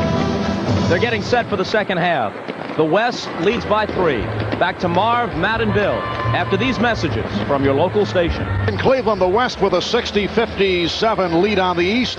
In this 47th NBA All-Star game, the West at one point led by as many as 23, but a 27-7 run to end the half, led by Michael Jordan and Grant Hill and Penny Hardaway, turns it into a 3-point game. What a stirring scene at halftime with the 50 greatest players of all time honored just moments ago. Our partner Bill Walton will be rejoining us shortly. But Matt, as you looked out at the 50 greatest, I know there are a number of memories that hit home. Tremendous memories, tremendous thrill to see those players all honored that way, and a special feeling for me because I played with some of them. Wilt Chamberlain, Hal Greer, Billy Cunningham, Tiny Archibald. I was coached by Bob Cousy, and fortunate enough I was able to coach Julius Erving, Charles Barkley, and Moses Malone. So I feel a little part of it. It was a real kick just to see that group assembled here at halftime. Let's check out the middle light halftime statistics.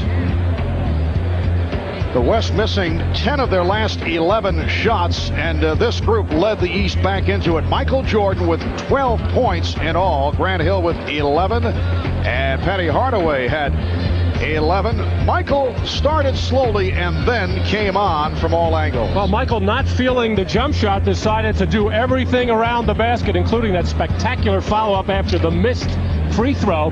And that's 5 for 11 from the field. Michael will still try to test that jumper, I'm sure, in that second half. And a look at the West, they have their shooting problems in the final minutes of the second quarter. Eddie Jones of the Los Angeles Lakers had the hot hand. 3 of 3 from the field, and then 4 from the line for his 10 points. 3-point field goals.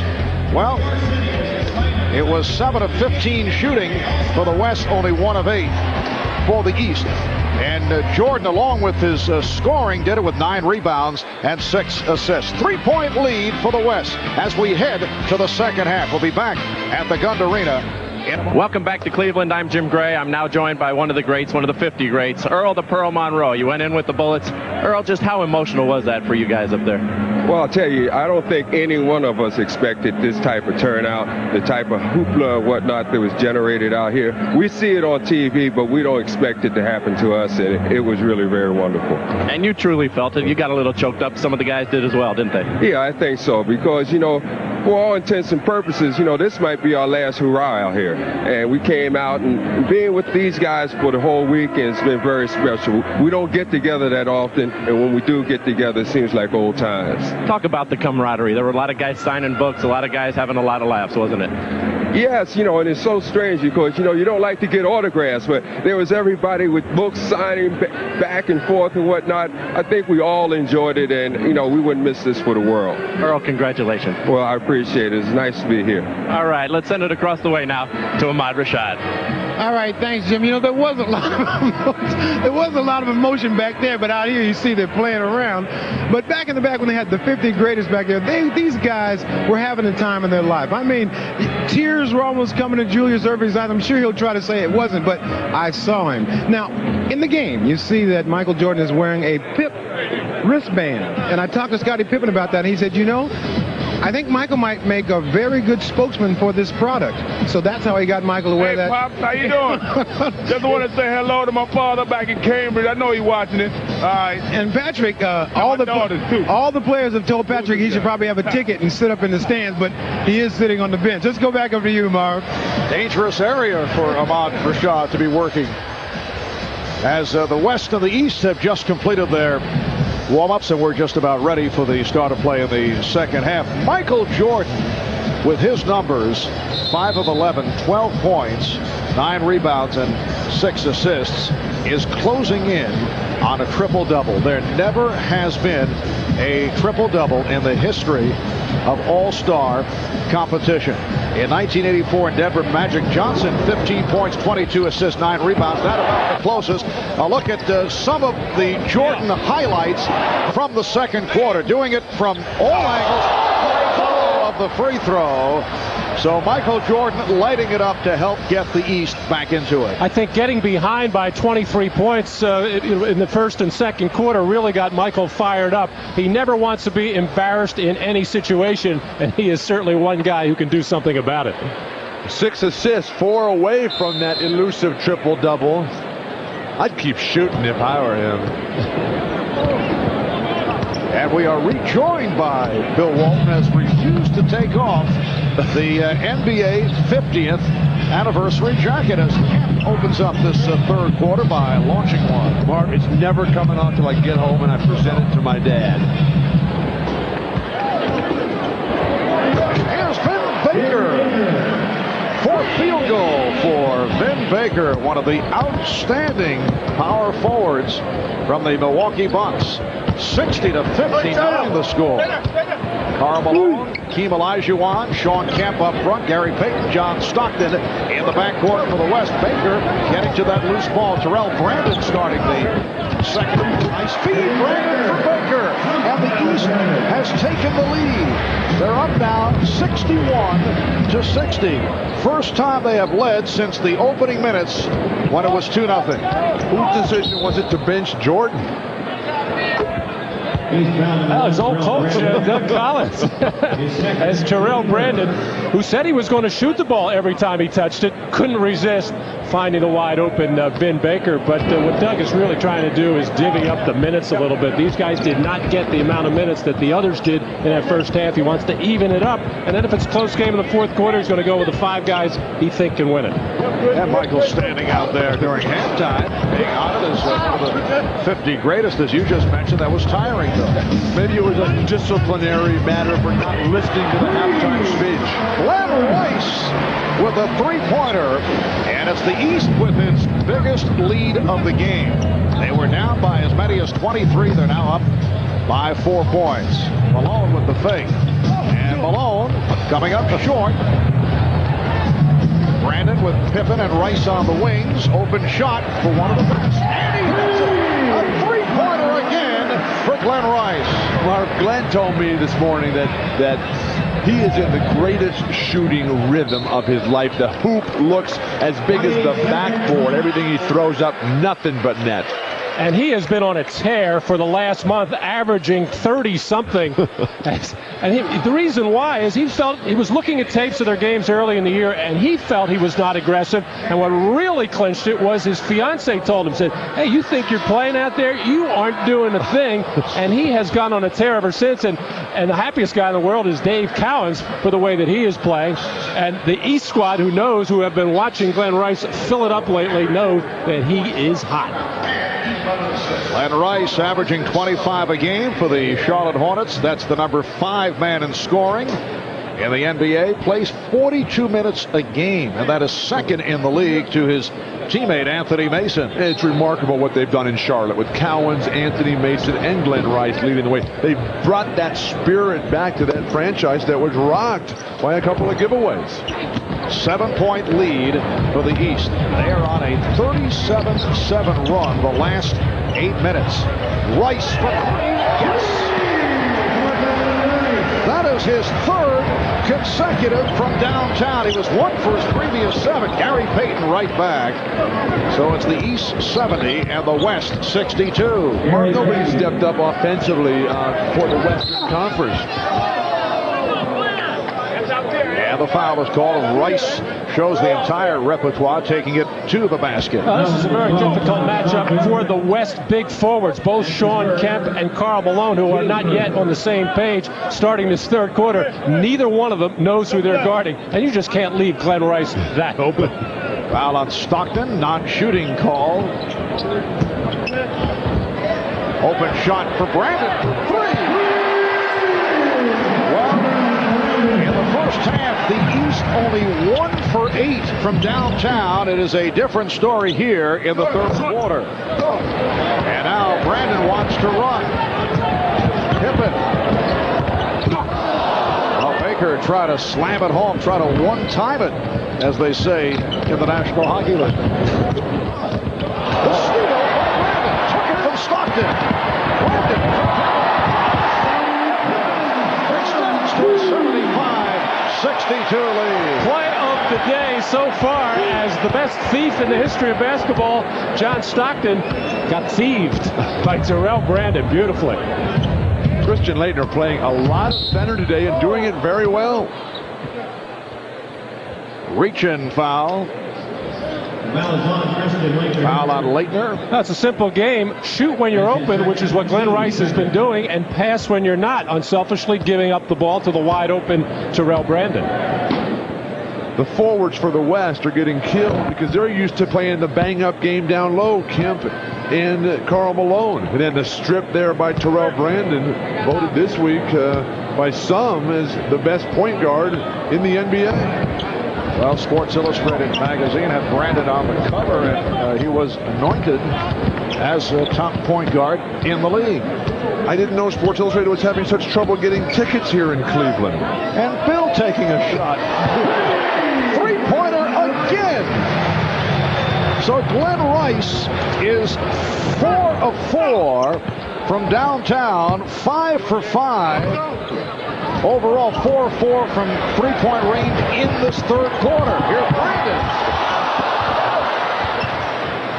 Rice again. Are we watching the long-distance shootout contest within the framework of the game? 78-63, the East up. Oh, beautiful move by Stockton. You know, Marv, even in all-star games, matchups are important, and even though Malone and Kemp are the starters and starting the third quarter, they just can't find Glen Rice. It's just not in their makeup to go play a guy on the perimeter that can shoot the ball as well as Glen Rice. 7:20 left in the third quarter. Nice fake. And a series of fakes by Hakeem Olajuwon. The East has outscored the West 21-7 here in the third quarter. Obviously, Eating agrees with Hakeem. That shot so difficult. Behind the board. He gave up the layup to come with the spin around jump hook. Leitner. Rebounded by Baker. Good. Baker's done a nice job. He now has 13 points. The East 80. The West 67. Overall, the East leads the series in All-Star competition 29-17. They have split the last 10 games. The East has won 2 of the last 3. Here's Stockton. Yes. 3 for John Stockton. Well, Gary Payton is really looking to pass that ball. He's a marvelous playmaker, but with the West struggling offensively, as strong a finisher as he is, he needs to get to the hoop a little bit more.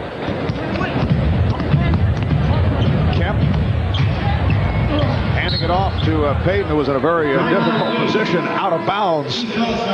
So the ball back to the East, but first a timeout is called with 6:11 remaining in the third. Well, John Stockton trying to make things happen, had his head up all the way. Actually, I thought he wanted to pass the ball on that play, but left open for the shot. And this is embarrassing for Christian Laettner, who's already beaten once, and Hakeem goes back the other way. Say, hey, just beat me with the first move. Don't embarrass me. And then Stockton left wide open along the baseline. Gary Payton unselfishly giving it up. John Stockton delivering. So the East by 10. They had trailed by as many as 23.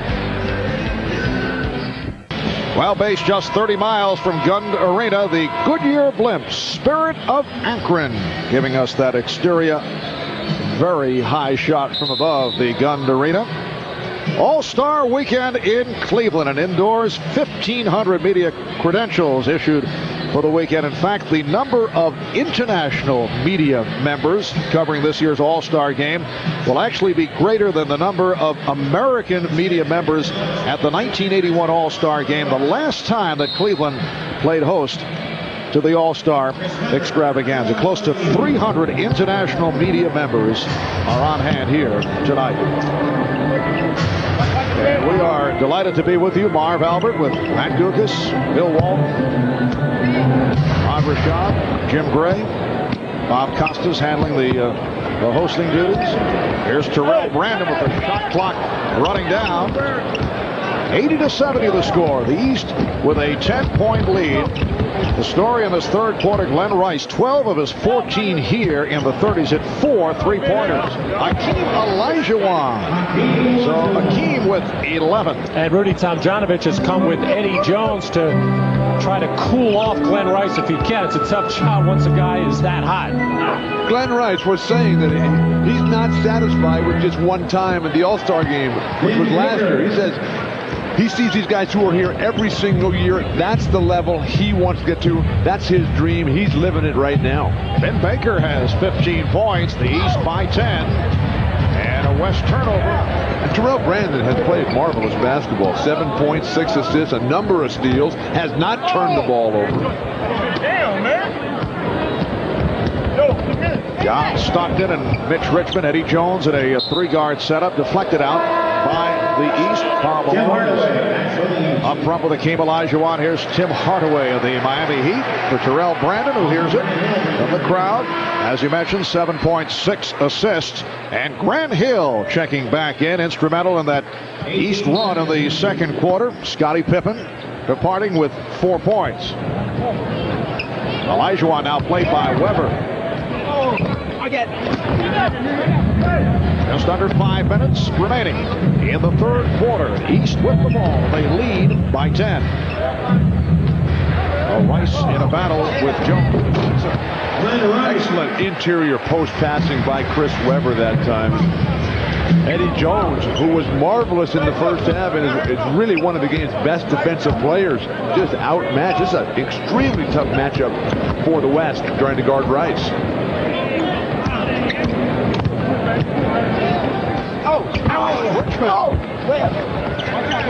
And Weber able to handle that rebound.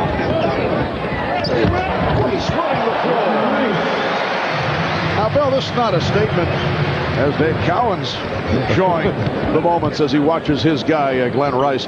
This is not a statement against big men like yourself, and there are still several here in the game. Well, because I'm labeling it. And a foul is called. Foul on Jones.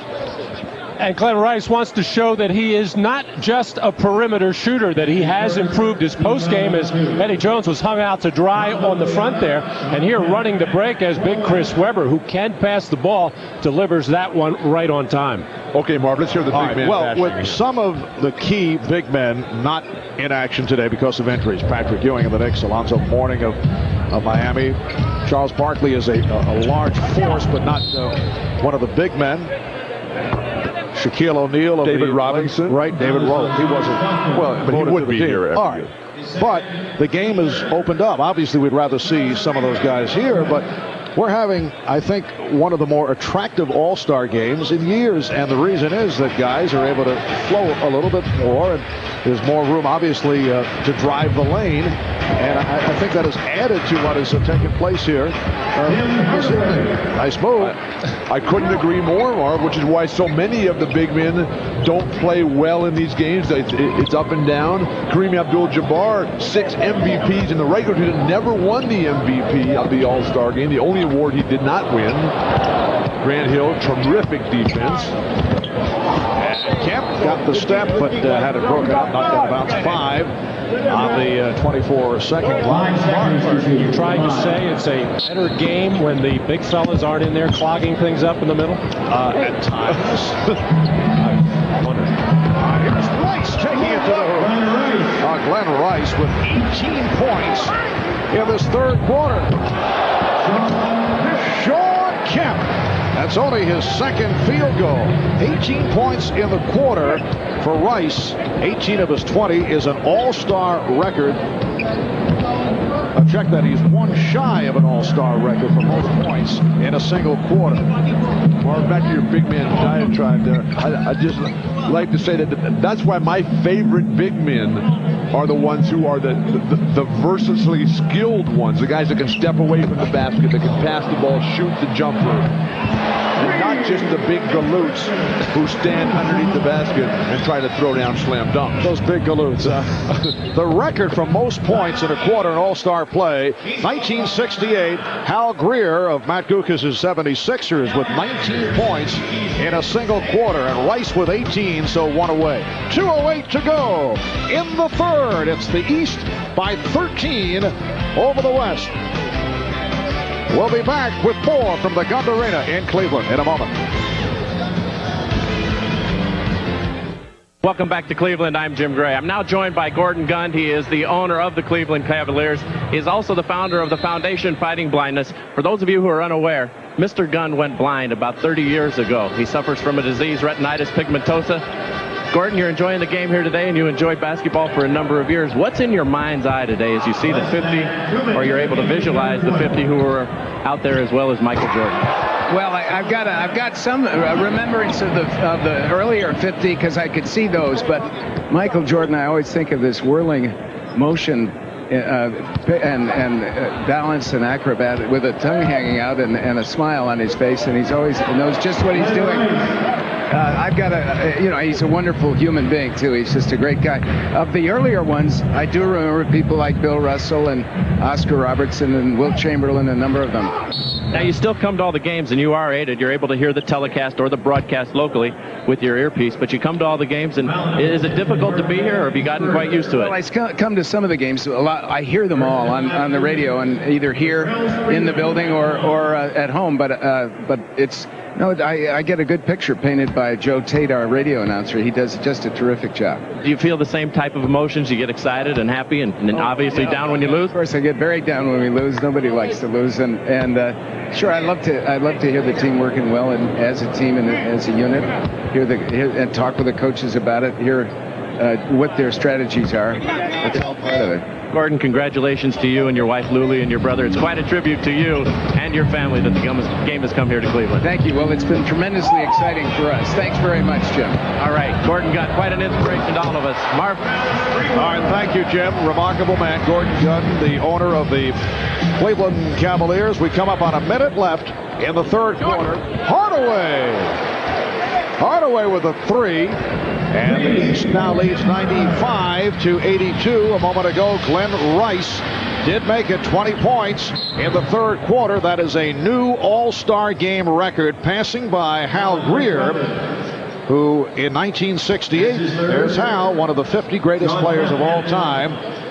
Hal Greer had 19 in a quarter, and Glen Rice is also online for most points in a half. The record is held by Wilt Chamberlain, and he will take this very badly. 23 and a half, and Tom Chambers did it in 87. Here is the bucket by Rice that gave him 20 points for the half. What a performance by Glen Rice. Let's just see 20 in the third quarter, and he is in line to set the all-time record for a half. 3 away from Chamberlain and Chambers. 40 seconds left in the third. And a loose ball foul is called. It is on Baker. Let's go over to Ahmad Rashad. Ahmad just had a conversation with Glen Rice. Ahmad? Well, Marv, a lot of times it's hard to break a record if you don't know anything about it. So I thought that it was, up to me to walk over and tell Glen that he was only 1 point away from the record of scoring points in a quarter. So what I'm going to do now is tell him that 23 points, is the record for most points in a half. You just broke the most points in a quarter, so you need just a few more. You can handle that, right? I can handle that. Okay. All right. Back to you, Marv. Marv, I want you to be the guy to go tell Wilt that he's no longer in the record book, and then at the same moment tell Wilt that Michael Jordan, where he ranks of all the players, okay? But Wilt will tell you that he had 24 rebounds in that same game. We're down to 38 seconds remaining in the third quarter, and the East now leads 95-84. Once again, the Dean showing his major influence on the game as it is being played. Or, to put it another way, annoying the players. Richmond for three. Back tap by Hill. Here's Jones for three. Hardaway with Baker on the wing. Oh, and Hardaway with a scoop shot with 11 seconds to go in the third quarter. The East now leads by 12. Here's Guglielmo. Nice pass. Oh, Sean Kemp. Kemp with 10. Final seconds of the quarter. East by 10. And here's Hardaway as time has run out in the third. So Glen Rice with an all-star game record, 20 points in the third quarter. The East outscoring the West in the third, 40-27. We'll be back after these words from your local station. Ahmad Rashad back at Gund Arena here in Cleveland, and just moments ago, Glen Rice just broke the quarter record. Yeah, see, and you look back, and Hal Greer held it, right? Right. And this is Wilt Chamberlain, who looked back and said, sorry about that, Hal. Well, now, do you know that the other record is most points in a half is 23, held by you? Yeah, you mean that's going to go to you think? I'm just trying to tell you that. Oh, well, I can do something about that. It hasn't gone yet, though, right? No, not yet. Well, I can do something about that. Even if I have to go back and put on some sneakers. You heard it here first. Maybe a comeback. Marv? All right, thank you, Ahmad. Wilt knows that he's in trouble. Well, threatening Doug Collins might help to yank Glen Rice out of the lineup. Well, there is the rundown. Most points in a half. The record shared by Wilt Chamberlain and Tom Chambers. Here's Glen Rice, who scored 20 of his 22 points in the third quarter. So 3 away from tying the record of Wilt Chamberlain and Tom Chambers. Nice backdoor lead, but Mutombo could not put it down as this fourth quarter gets underway. The East with a 97-87 lead. Mitch Richmond got the step and then whipped it out. Here's Latrell Sprewell coming up short on the three-pointer. The East squad with Penny Hardaway, Joe Dumars, and Michael Jordan in a 3-guard setup with Dikembe Mutombo and Chris Webber. Webber on a spin and then lost the grip. Webber recovers. Dumars. Yes, a 3 for Dumars. It looks like Michael Jordan content right now to just sort of run the club, set guys up. He knows he has plenty of shooters out there to dropping back defensively. And Schrempf's pass off the mark. Here comes Jordan. Michael Jordan with a change of direction and slipped it to Chris Webber. Jordan. Hardaway back to Jordan. Give it to him again. Joe Dumars has had a superb season, rejuvenated with the Detroit Pistons. Kind of stepped aside last season, looking to get Allen Houston into the offense, and he has reemerged as a force. Fires the 3. And again, it comes to the East as Hardaway kept it alive. Here's Mutombo with a inside move. Is that what you were talking about, Marv? Yes. Foul on Guglielmo. Well, for the past several weeks online, our own Bill Walton has analyzed his greatest players of all time. And this week, we announced the complete results of who you, the fans, voted as the greatest of all time. Plus, Steve Snapper Jones providing a midseason NBA report card. And Steve will give us his analysis of this year's rookie class. It's all at NBC.com/sports. And I'm told the voting for centers, Kareem with 70% of the vote, Akeem Olajuwon 22%, Bill Russell at 5%, and Wilt Chamberlain at 3%. You be sure and give Wilt that news, okay? We ought to send Ahmad back to Wilt to inform him of that poll, but I have a feeling that the participants, as they say, skew young and may not have seen Russell and Chamberlain. 2-on-1. Schrempf puts it up for Sprewell, makes the catch and lays it in. Almost a 3-second violation as they were patty caking with the basketball there. As Penny Hardaway not looking at Joe Dumars in that last possession, caught one right in the chops. The East leading 101-89. 9.5 remaining in the fourth quarter. Hardaway. Penny Hardaway to the reverse. He has 13 points, and the East up now 103-89 before a capacity crowd of 20,592 at the Gun in Cleveland. And a timeout is called. Loose ball foul was also called on Hardaway. We have 9:14 left now in the fourth quarter. Here's that reverse by Penny Hardaway. The East 103, the West 89. Miller Genuine Draft presents a classic moment of the NBA at 50. Tonight we look back at the first NBA All-Star game. The year was 1951. The site, the old Boston Garden. A pair of Celtics, Bob Cousy and Easy Ed Macaulay, led the East to a 111-94 victory. Macaulay with 20 points. He was named the game's most valuable player. The leading scorers, Alex Groza of the old Indianapolis Olympians with 17. See 13 for Bobby Davies. George Mikan with 12. There's Dolph Schayes behind old number 99, George Mikan. In recognition of this classic moment, Miller Beer will donate $1,000 to the Thurgood Marshall Scholarship Fund.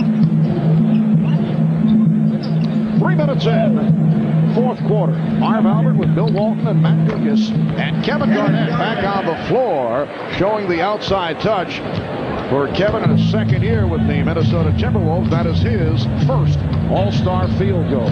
Marv, Kevin is one of those guys who can do it all and continues to grow so very young. You're looking at a guy who's going to be here every year now for the next 15 or 20 years. And as that Timberwolves franchise continues to mature and excel, watch out. And Gugliotta now with 9 points. The East 103, the West 93. At 1 point in the first half, the West led by as many as 23. The East took over in the second quarter, led by Jordan, Hill, and Hardaway. And then Rice picked up in the third. And the West trying to make a comeback. Here's Payton. Payton taking all the way. Changed his mind. Could not be handled by Sprewell. Back comes Hardaway. There's Dumars for 3. The save by Hardaway. Gary Payton really looking to pass that ball. So reminiscent of the year Mitch Richmond got the MVP when Gary Payton had, I think, 18 or 19 assists in that game. Pass intended for Jordan. Pass on the way. Broke it up.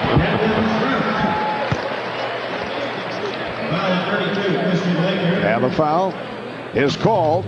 It is on Leitner. Well, next Sunday, join NBC Sports for an NBA doubleheader starting with NBA Showtime at 2:30 Eastern. In Game 1, a Western Conference contest. The Seattle Supersonics and the Los Angeles Lakers starting at 3 o'clock Eastern Time. And then Penny Hardaway and the Orlando Magic traveling to the Windy City to face Michael Jordan and the Chicago Bulls. The Bulls at 42-6 at the All-Star break. Must-see TV NBA style next Sunday right here on NBC. Orlando with 5 straight wins and a record of 24-20. Now in third in the Atlantic.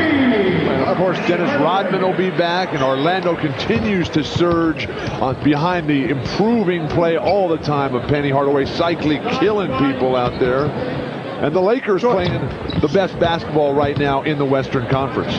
Hardaway now with 16 points. The East 106-95 over the West. Here's Mutombo.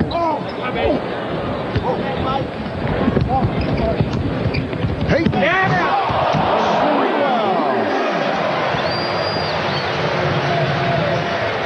It is a 9-point East lead. 7 assists for Gary Payton. Marv, do you practice those lob passes yourself when you're working on your game, coming down on the break? I actually do. I try to bang them high off the glass to myself. Foul on Sprewell. Gary Payton loves to throw the lob pass. He usually throws it to his teammate Sean Kemp, but Latrell Sprewell has the hops in those legs as he gets way up there. Timed beautifully between Gary Payton and Latrell Sprewell. 6.5 remaining in the fourth quarter. And the East now leading 106-97. The aerial shots this evening being provided by the Goodyear Blimp, Spirit of Akron. We welcome you back to Cleveland. A look at the Rock and Roll Hall of Fame. Bill and I'm spending hours, I myself, looking for Jay Black and the Americans. Not there. There's so much to do on All-Star Weekend. And here in Cleveland, the jam session has provided a terrific time for everyone, boys and girls, testing their basketball skills. Rebecca Lobo providing some tips. The NBA All-Star Weekend, a lot of fun for people of all ages. Well, we did spend much time at the Rock and Roll Hall of Fame. Beautiful celebration here. The city of Cleveland, the Cavaliers themselves have done a perfect job of hosting this celebration of the greatness of the sport of basketball. Oh, Michael Jordan with that hard drive off the spin, and he was fouled by Chris Gatling. That'll send Jordan to the line. I'm sure Michael Jordan is aware that he is just 2 assists shy of a triple-double. He's not thinking pass on this play, and he just went right down Broadway with almost no resistance. You say you know he's aware, or you have the feeling that Ahmad is tipping Ahmad off? is up to some chicanery over there. Well, he is 2 assists away from a triple-double. There has never been a triple-double in the history of All-Star play. So Michael Jordan with 14 points, 10 rebounds, and 8 assists. Oscar Robertson, Magic Johnson were both 1 assist away from a triple-double in previous All-Star. Oh, Jordan called for the hard foul on Garnett. Marv, at the All-Star shoot-around yesterday, the practice session, Garnett and Sean Kemp were putting on a slam dunk exhibition for the fans. That was a thing of beauty. They were looking down at the rim. Kevin Garnett is the second youngest to ever play in an All-Star game. Magic Johnson, the youngest by 3 months. Bill, you mentioned earlier that Kevin is still growing, literally. He's actually 7 feet, but his coach, Flip Saunders, just says he's 6'12", because Kevin, at this point in his career, does not want to be a center, although other teams are guarding him with the center. And, of course, in this game, he has played some of the center position, but he may just reinvent the so-called small forward position, because he has all of those types of skills, being able to shoot from the perimeter, handle the ball, and pass. And a wonderfully agreeable young man.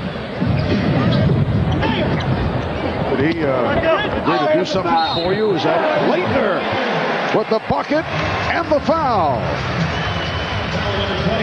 So Christian Leitner will go to the line. When Kevin Garnett first went up to Minnesota, and Kevin McHale, who runs the operation up there, was showing him around and said, well, here's the equipment room and whatever you would like. And Kevin said, wait a second. You mean I don't have to go out and buy my own shoes? And Kevin said, yeah, but you can have as many pairs of shoes as you would like. The East up 111-99.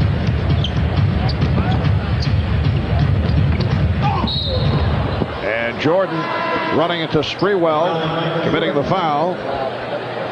Michael Jordan with his 3rd foul. Well, there's Steve Cyber Snapper Jones conducting a cybercast of tonight's game on NBA.com, the official website of the NBA. Gary Payton getting the roll. And they'll have plenty more from the All-Star game, including audio and video highlights, interviews after the game. Plus, you can vote for the greatest moment in NBA history, all at www.nba.com. Coming up in 5 minutes, remaining of the 4th quarter, the East up by 10 points. Garnett steps back and comes up short. Scottie Pippen back on the floor, eluding Kevin Garnett and popping the 3. Leitner on the save. I am shocked that Glen Rice has not gotten back in this game. Well, perhaps Wilt did have a little conversation with Doug Collins. Hardaway for 3. And who's going to say no to Wilt? And that was assist number 9 for Michael Jordan. And Sprewell is fouled. And now Glen Rice making his way to the scorer's table. 20 points for Rice in the 3rd quarter. An NBA All-Star game record. A look at the shot chart. The red indicating shots made. And he was on fire from 3-point range. Doug Collins just called Michael Jordan over and whispered in his ear, and he probably told him 2 things. Glen Rice is 3 points away from tying a record. You are 2 assists shy of the first triple-double in All-Star history. Take care of business, like you know now. Now it should be pointed out as Sprewell. These are not occurrences that take place during the course of the regular season. But the fact that kept things a bit on the loose side in all-star play. The stats do become of significance, and they are being passed on. The East is up by 10. Jordan 1 assist away from the first ever triple-double in an NBA All-Star game, and Rice 3 points away. A record for most points in a half that is held by the combination of Wilt Chamberlain and Tom Chambers. Here's Jordan with an opportunity. Has Pippen in. There it is. Triple-double from Michael Jordan. The first ever in the history of the NBA All-Star game. His 10th assist in the game. And here comes Pippen with Hardaway the triple. It is the East 118 and the West 104. 3.5 minutes remaining. And there's an irony here. If you remember last year, the big controversy in a game between the Orlando Magic and Doug Collins' Detroit Pistons, when Anthony Bowie went to all kinds of trouble in the closing second or two of that game to get a triple-double. Doug Collins very upset about it, but here it is, the record-breaking triple-double assist right there to Scottie Pippen. Michael Jordan in the first half getting things going for the East when they were over 20 points behind. He started to go to town. And then as soon as he realized that he had the record and the accomplishment, he quickly committed the foul so Doug Collins could take him out and put Penny Hardaway in. And you saw the stat line, 26 minutes for Jordan, 14 points, 11 rebounds, 11 assists. And once again, the vote for the All-Star Game MVP should be intriguing. There are several candidates as Hardaway hits a 3. There are 9 voters, including NBC Sports, putting a little pressure on. The Cleveland Flame Dealer is involved. Gatling moves to the left hand. The Akron Beacon Journal, Sports Illustrated, USA Today, ESPN Radio, Pro Basketball Writers, and from the international world of basketball, China, France, and several others. Well, here's Michael Jordan with the assist to Scottie Pippen, and that made for the triple-double, assist number 10 for Jordan. Welcome back to Cleveland. Marv Albert with Bill Walton and Matt Kukas. Here are the MVP candidates the way we see them. Michael Jordan with the first ever triple-double in All-Star history. Glen Rice with a record 20 points in the third quarter. Terrific all-around game for Penny Hardaway. Bill Walton refusing to take off his 50 greatest jacket. I am a very proud man. I know that. All right. MVP vote. Tease me about my jacket now. I vote for Glen Rice. Glen Rice? Yes. Well, Penny Hardaway was close. Jordan was close, but I'm finally going to agree with you. Oh, that's sad. Matt? I triple the motion. All right. That's our vote. What's happened to me? Unless there is a dramatic turn here, we still have 2 minutes and 54 seconds remaining. And the East leads 121 to 107. Well, they could get the 14 or 15 point play to get right into it, but yeah. Terrell Brandon of the hometown Cleveland Cavaliers handling. And here's Rice for 3. That would have tied the record for a half. Is Wilt down there shaking the basket? He's over there chattering away. Chris Gatling with the air ball. Gatling 0 for 6 from the field. But really, Chris Gatling, Marv, is the most unlikely of all All-Stars. The serious injury that he's recovered from, completely, of course. With the brain surgery, with a metal plate in the head from a teenage accident. He was actually headed to a vacation in Mexico. Schrempf was able to put it down. Headed for an All-Star break vacation at the last moment due to injuries, named an All-Star. He said he gladly unpacked the bathing suit. Said he was happy to do it, so he's made the choice Cleveland over Cancun. But just so excited about being tabbed as an All-Star.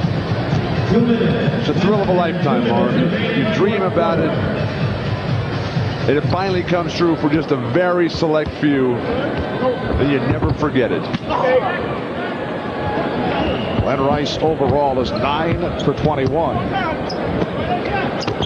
Gatling looking for that first field goal. Down to 1:35 remaining in the fourth. Brandon, nice step. So Glen Rice with 22 in the second half, 1 point away from the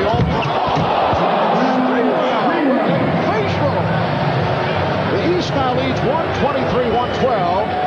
Still time for Glen Rice to pass by Wilt Chamberlain and Tom Chambers for most points in a half in All-Star play. For the game, he has 24. For the half, he has 22. Well, after that last time out, the East has come out on a couple of occasions trying to run a set play for Glen Rice. Nothing doing, but just on freelance basketball, the fast break, the penetration, Glen Rice moving without the ball. Timeout is called. 1:23 left in the fourth. Like a Gundarino. Now, Marv, I just want you to know that everybody has to do their part in breaking records. You know what I mean? I told Glen Rice that what he had to do to break the record, and Doug Collins is now doing his part because during that timeout, he diagrammed the play to get Glen Rice open so he'd have a chance to break the record. Marv? Let's see how this plays out. Rice with 22 in the second half. You see that the enormous 20-point third quarter. The record for most points in a half, 23, that is held by Wilt Chamberlain and Tom Chambers. That is an all-star play. And if all that fails, as far as getting a set play, Glenn could do what the East did to get back in this game in the first half, just basket hang. All right, here's Pippen. Rice is down low, being watched by Schrempf. Trying to set Rice up. Here it is. Has the open. No, he had the open shot. And now through an air ball. He'll say it's an assist, a pass, as Baker was able to put it home. He's working on his own triple-double. So the East now leads 125-112 with a minute 5 to go. This Gatling with his first field goal. It's amazing to see Rice's numbers, though, just 20 of them in one quarter, just 2, 2, and 0. Now Garnett is guarding Rice. Get out of his way, let him go. And let's see, last touched by Garnett off the foot of Garnett. Down to 51 and 4/10 seconds remaining in this fourth quarter. Again, they look for Rice. And here he goes off. And Baker is stopped. He's fouled. These guys who were getting the offensive rebounds, they need to bring it back out and feed Rice one more time. Wilt looking a little nervous. Very puzzling news. I mentioned earlier the ballot as you take another look of Rice getting the step and then the foul on Baker. A French newspaper taking part in the MVP voting, and the votes coming in, they voted for Jerry Lewis. 42 seconds remaining in this fourth quarter, and the East is up 127-114. Uncontested. They're just shadowing Glen Rice with Garnett. Garnett is not even taking his eyes. Brandon just fires it out. And the entire East bench looking at Terrell Brandon. They couldn't believe he took the shot. 130-116 over the fans here. London Payton right back, down to 20 seconds. Rice guarded by Garnett. Brandon now trying to get him the ball. Rice being held. They're going to put him on the line. Right. So the foul on Garnett. His second.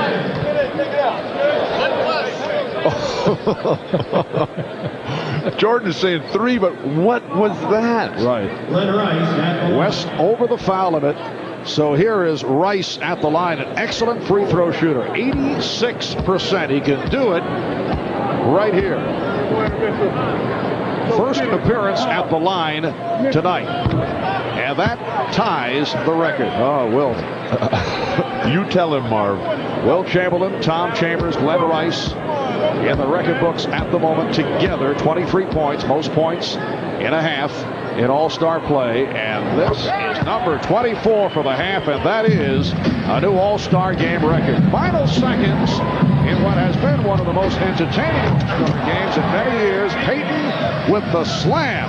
Peyton with 17, the East 132 and the West 120. Here's Brandon looking for another shot to end it for 3. So the final, the East 132 and the West 120. The East has won 3 of the last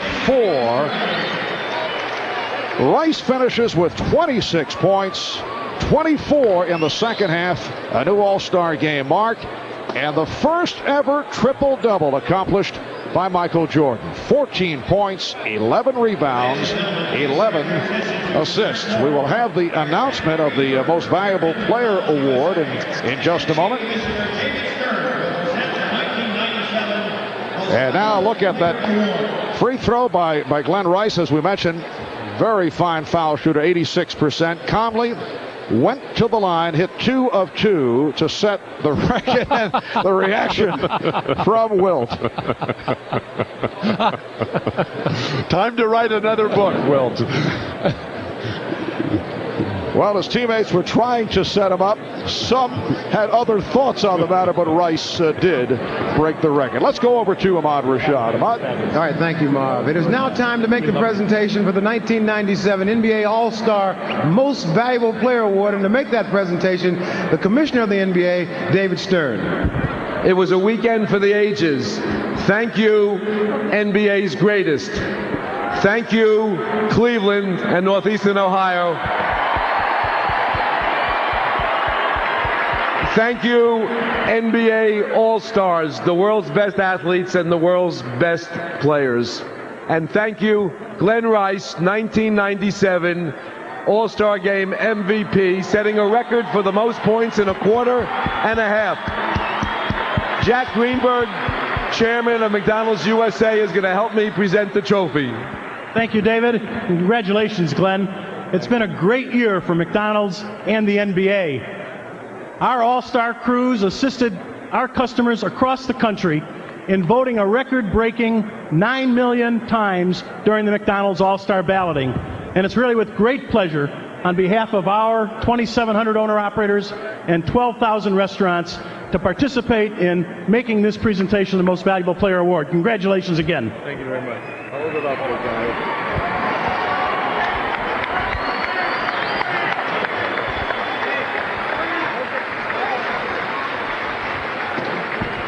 All right.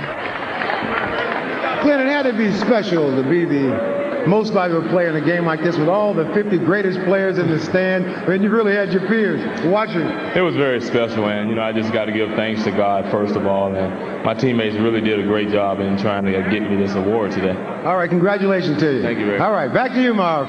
Thank you, Ahmad. Glen Rice of the Charlotte Hornets winning the Most Valuable Player Award in this year's All-Star Game. What a performance in the second half for Rice. Again, the final score, the East 132, the West 120. Tonight here on NBC, who knows what evil lurks in the hearts of man? The Shadow knows. Alec Baldwin stars in the movie blockbuster The Shadow. From Matt Gukas, Bill Walton, Ahmad Rashad, Jim Bray, and Bob Costas, I'm Marv Albert saying thanks for tuning in. We say goodnight from the Gund Arena in Cleveland. This has been the NBA on NBC.